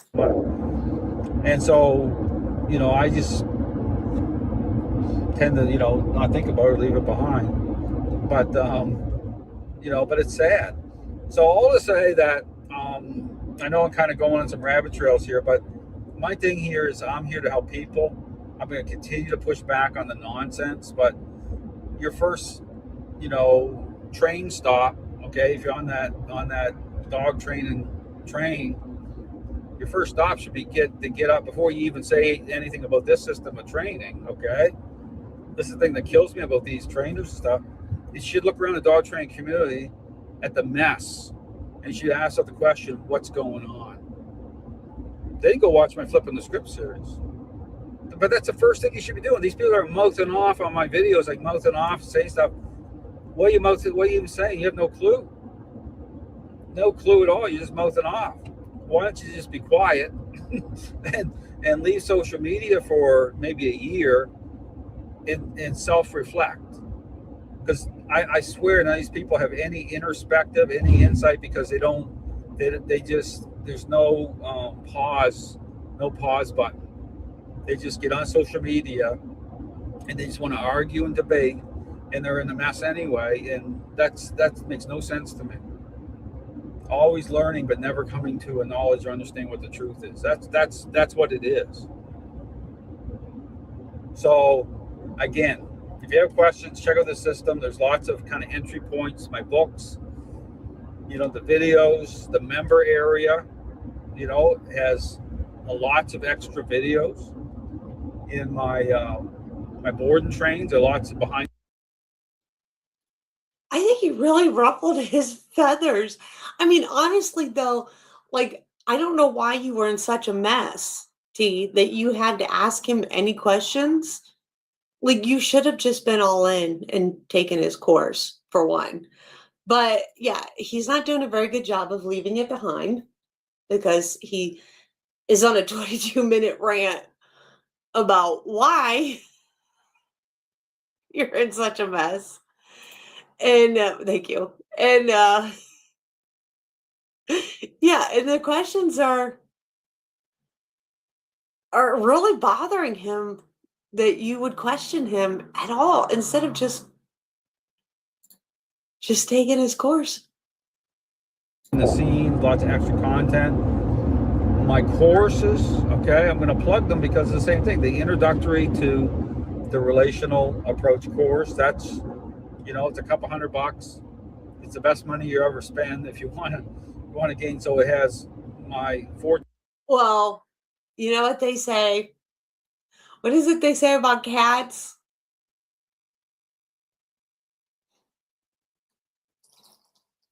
Oh no, that's what the mice are away, the cats will play. Yeah, I don't know, but yeah, like, well, you shouldn't be inquisitive. Rational, of course, interaction. But yeah, you need to take that. Team part learning breakdown series.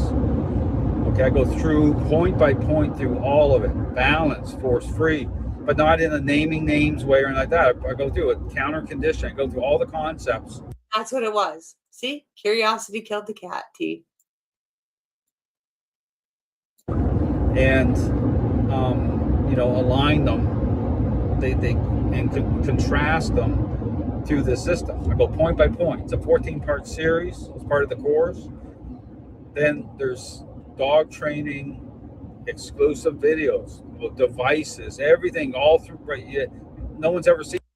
With devices. See, you didn't even ask him about the devices. How to choke your dog out. How to put blinders on. Maybe he uses horse blinders. In those videos, because they're exclusive to that course, to the courses. So the courses, and you'll have lifetime access to the courses. When you complete the courses, you get a certificate mailed to you. They're online courses. You get a certificate mailed to you, a certificate of completion. I wonder if you become a master dog trainer at that point. He does in the bedroom is his business. I don't want to know about his devices. He has a jackhammer if he wants to. Kind of prepare the way for as an instructor of the system, but it's the first step. You can be an instructor of the system. It's like the Matrix. You'll be on your way, making millions of dollars, teaching this bullshit. And then the advanced course, okay, is getting into dog aggression. We got a ton of videos in there, okay? There's a wealth of information in that course. And that's gonna bring you to that point of deciding whether you want to take the next step and actually be a trainer of this system. And through that, then you're going to be a trainer of the system. So wait, you get a certificate to teach it, then you can be a trainer of it? Wait, what did he say? Hang on.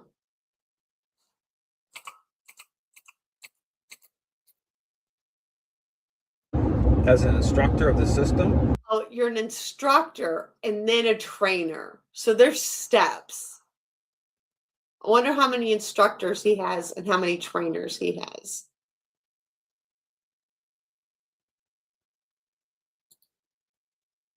We got a ton of videos in there, okay? There's a wealth of information in that course. And that's gonna bring you to that point of deciding whether you want to take the next step and actually be a trainer of this system. And through that, it's either a 1 week in-person course, which is the preferred, in person. That's the way to go if you can do it. If you can do it, you got to pay for it. That's coming down, staying with him in Florida for 1 week. Person course. Or there is for those who just can't do that because of distance and you might live on wherever, but you want to still be instructor of this system. I have the online dog trainer course, okay, which again is going to be not going to be 1 week, okay, it's going to be like 3-4 months, because again it's going to be longer, of course, but it's still doable. Okay, some people can excel online and do well, but again, if you can do the in-person course, that's the way to go. So again, all I say, if you can come down, you can do it in 1 week. If you live somewhere where you can't come down, it is going to be 3 or 4 months.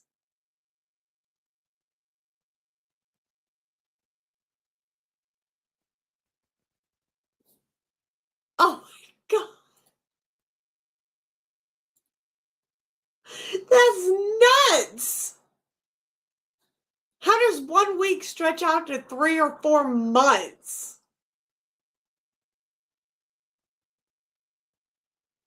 You're right.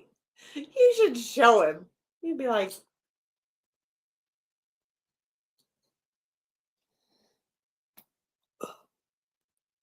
I wonder what he'd say. He'd be like, I can train it. Mail, yeah, snail mail, maybe. Jesus. questions, you can contact me, but I have the FaceTime consult as well. So you may just have a list of questions. Say, I just want to talk to Dale for an hour and get a better sense of things. Do that. It's like $65, the best $65 you ever spend, okay? My rates are very reasonable considering what the system training represents. Understand that there's trainers out there charging bank for foolishness, okay? For $15,000. I mean, come on, give me a break. And it doesn't even reconcile, okay, what process is. I mean, it's crazy. But people are just looking at the trophies, right? They're all caught up in the shine, in the shiny thing. Don't do that. You know, go for the foundation, the proper foundation. That's where you want to go. He's absolutely talking about Ivan. That's so funny. So all to say, you know, hope this video is helpful. I just kind of want to ramble on a little bit, cover some main points. I'm going to continue to put out video content. But again, I can't believe he's busting Ivan up that bad. I mean, Ivan's had 3 world champions.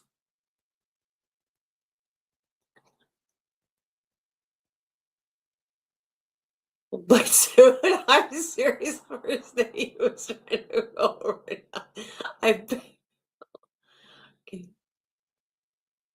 Right?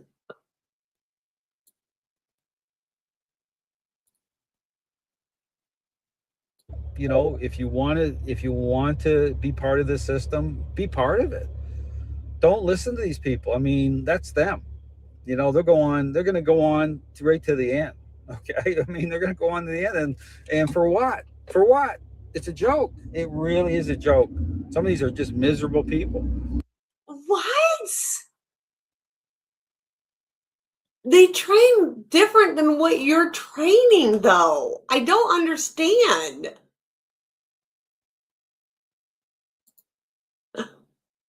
Shit, I expected a snake. Oh. And a lot of them on social media, and they want to do what exactly? Look at that conference coming up. I can't even imagine. You know, I mean, get your notebook out, because it could be, you know, 5, 6 people telling you all, you know. Get your notebook out, T. He's telling you, get your notebook out for the conference. But it's for IPG. What? I don't understand. Like, it's different than what he trains.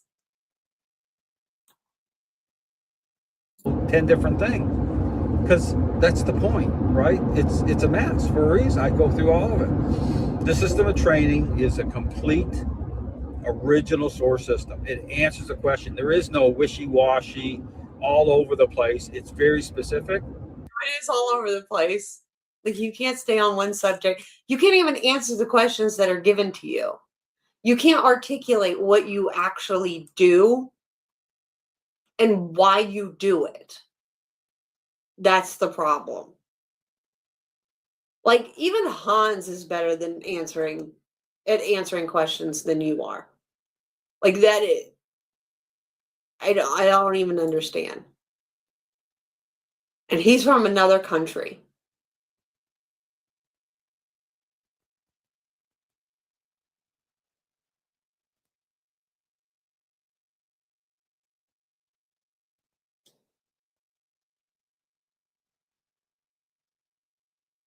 Oh. And that's all you need. For a reason. And that's good news. That's what you want. Yeah, that's what you want. I mean, it's crazy to me. These people are all over the map and then pretend like they got all the answers. It's ridiculous. And then want to come at this system. I mean, good luck with that. Go look at the whole Murdoch situation, see how that played out. It's a joke. It is a joke. So, but again, all to say that I'm here for... the whole Murdoch situation? What? Issue putting concise way that explains the idea or concept being implemented. Right. That's the problem with a lot of trainers. Because you have to explain it to a way that, like, a non-dog person understands it, and most people can't. You know, I'd love to have more people aligned with the system to help dogs and owners. That's what it's really about, to help dogs and owners. Well, why don't you?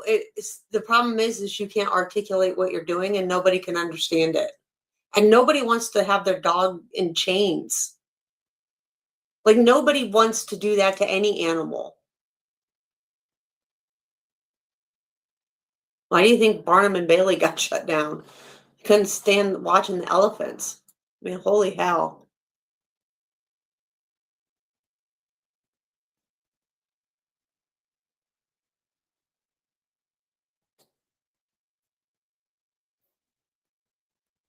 Yeah. Well, that's why people are trying to understand. I mean, they even try to cut, like, your post was really good. Like, it gave him the benefit of the doubt to try to explain, and he still couldn't. The right way to get out there to really make a difference, and that's what it should be about. So thanks for watching. My own thing came up. That's funny.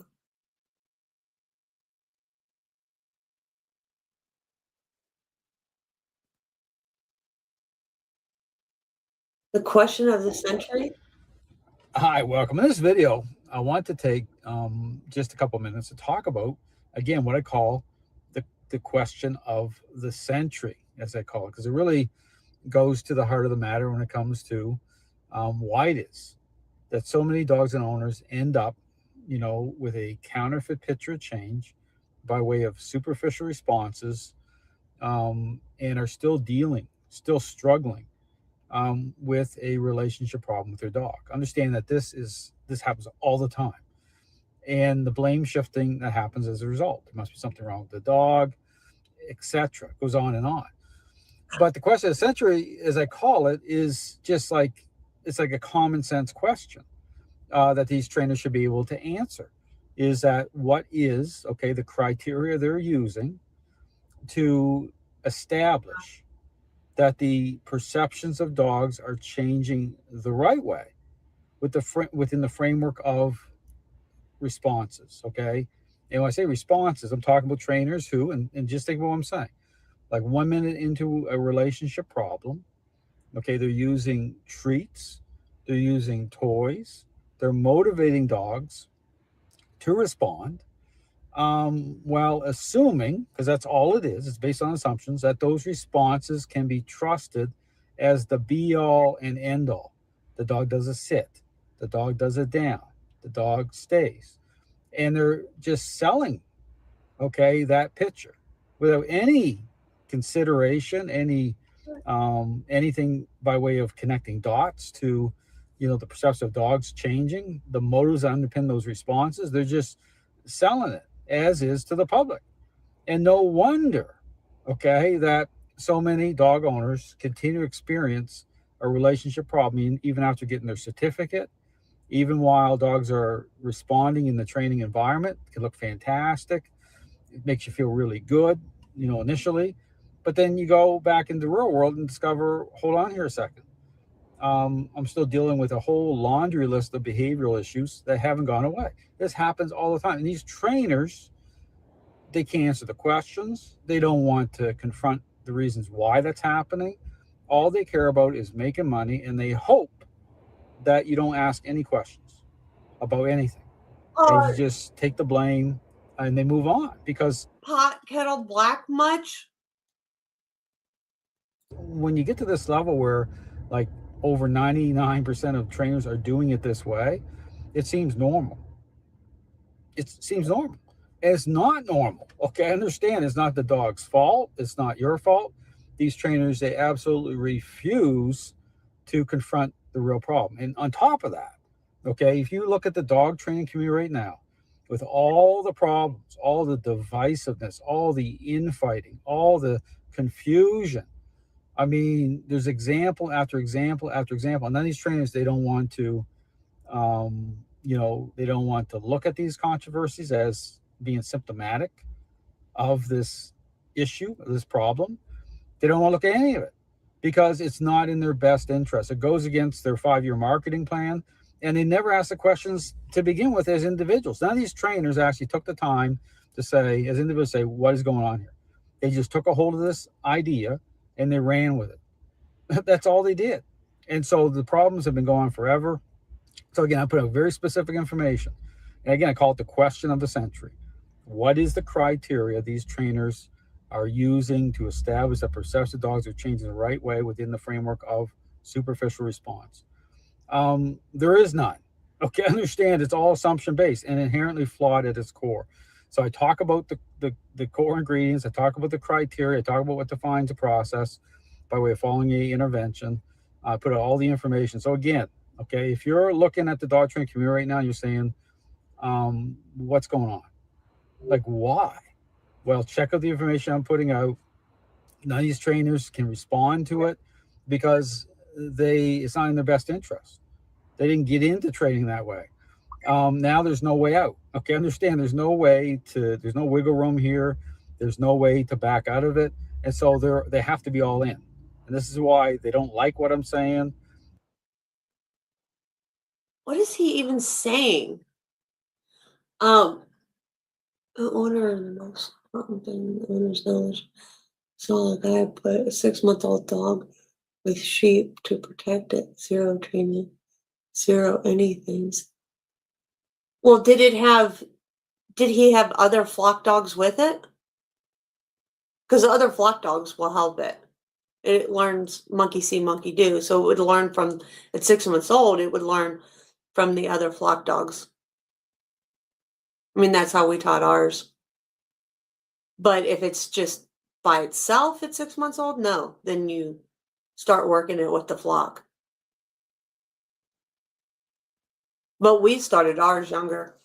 We started at 4 months working, but we started gradually putting it in, seeing how it worked, showing it, we didn't just throw it in there. But at 6 months, it's working with the other flock dogs.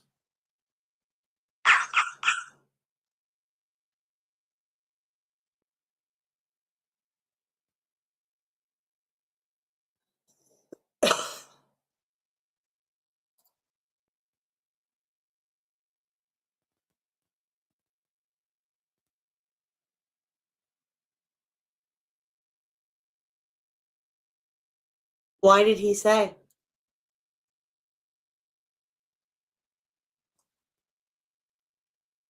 Oh, Jesus. Oh, see, that's stupid. The dog doesn't.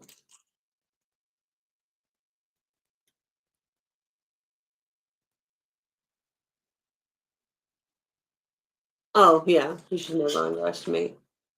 They just want to ignore it. But if you're a dog owner, okay, understand that when you engage a relationship problem between you and a dog is a learning-based exercise this way, using treats, using motivators, and then you discover, okay, that things didn't work.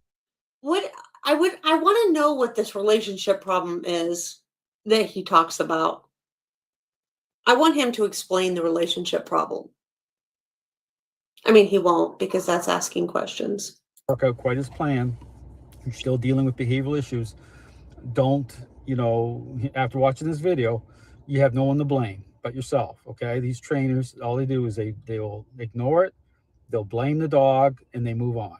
Because when you have this many trainers doing it, like 99% of them doing it, it seems normal to blame the dog. So understand the dog training world is a train wreck. The information I put out isn't like fun information, but it's the truth. And again, you need to ask questions here as to what's about his training, just about my dog moving around doing a great sit down for a treat or something. Does that really represent change? Absolutely not. What is he talking about? So the dog's not allowed to sit for treats or toys or anything. It has to, because he does the push-pull shit. Okay, this is why I talk about the parenting example. Just like once a child becomes selfish, sure, you can highly motivate them to clean up their room for a brand new Xbox game. But ask yourself the question, is that all it's about in terms of being a parent, in terms of, the parenting style, how you're engaging relationship? Is that really what it's just about? Is just about superficial response that way? Well, guess what? That's what these trainers are doing. And they want you to believe that it's that's all it's about. Okay. So again, you should be questioning everything, especially what these trainers are doing. If you're ending up with a bad result, it's not your fault. It's not the dog's fault. It's these trainers that are making bank off of this. They don't want people asking any questions, and anyone that even confronts what they're doing, they want to just go into defense mode and go on attack, want to get personal, all this stuff. The dog training world is in bad shape for a reason. Thanks for watching. The dog training world is in bad shape for a reason. Thanks for watching. Oh. The dog training world is in bad shape.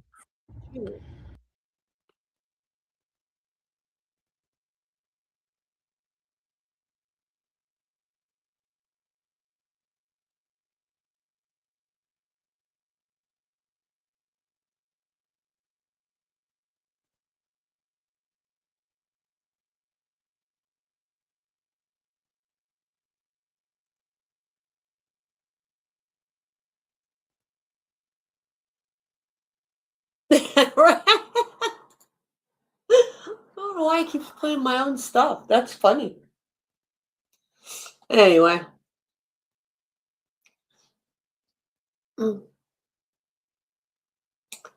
Well, that's all I have for you today.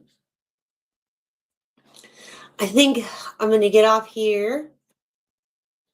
And then I think tomorrow I'm going to do a live stream. I have a couple things that I want to do a reaction to. And then I think I'm going to do on Thursday too. But I think if it's not, I'm going to do 3 this week. But I think just to catch up. But if it's not tomorrow, it'll be Wednesday or be Thursday and Friday. So always. And thanks for coming. Thanks for joining in. But make sure to hit like, subscribe, and share. Keep me in the algorithm. But yeah, I'll be back. If it's not tomorrow, it'll be Thursday and Friday because I got a couple other things I want to react to that are pretty funny. So we will be traveling as we are moving. Oh, good luck and stay safe. Hope you have a good travels. So anyway, I will see you Thursday, Friday. If not, catch me on replay. Anyway, till next time. Man, club just a system, but the deck set to fail. You speak for transparency, they call it a crime. Next day, you suspended for 6 months of your time. Pedigree, politics, trophies on the wall. Vanity awards while the ethics take a fall. They say it's for the free, but we know what it is. Power in the clubhouse, silence in the beer. Pedigree, politics, ribbons and lies. Smiles at the banquet, but the truth in disguise. You can muzzle the voice, but the truth don't quit. Dog show, kingdom built on counterfeit grit.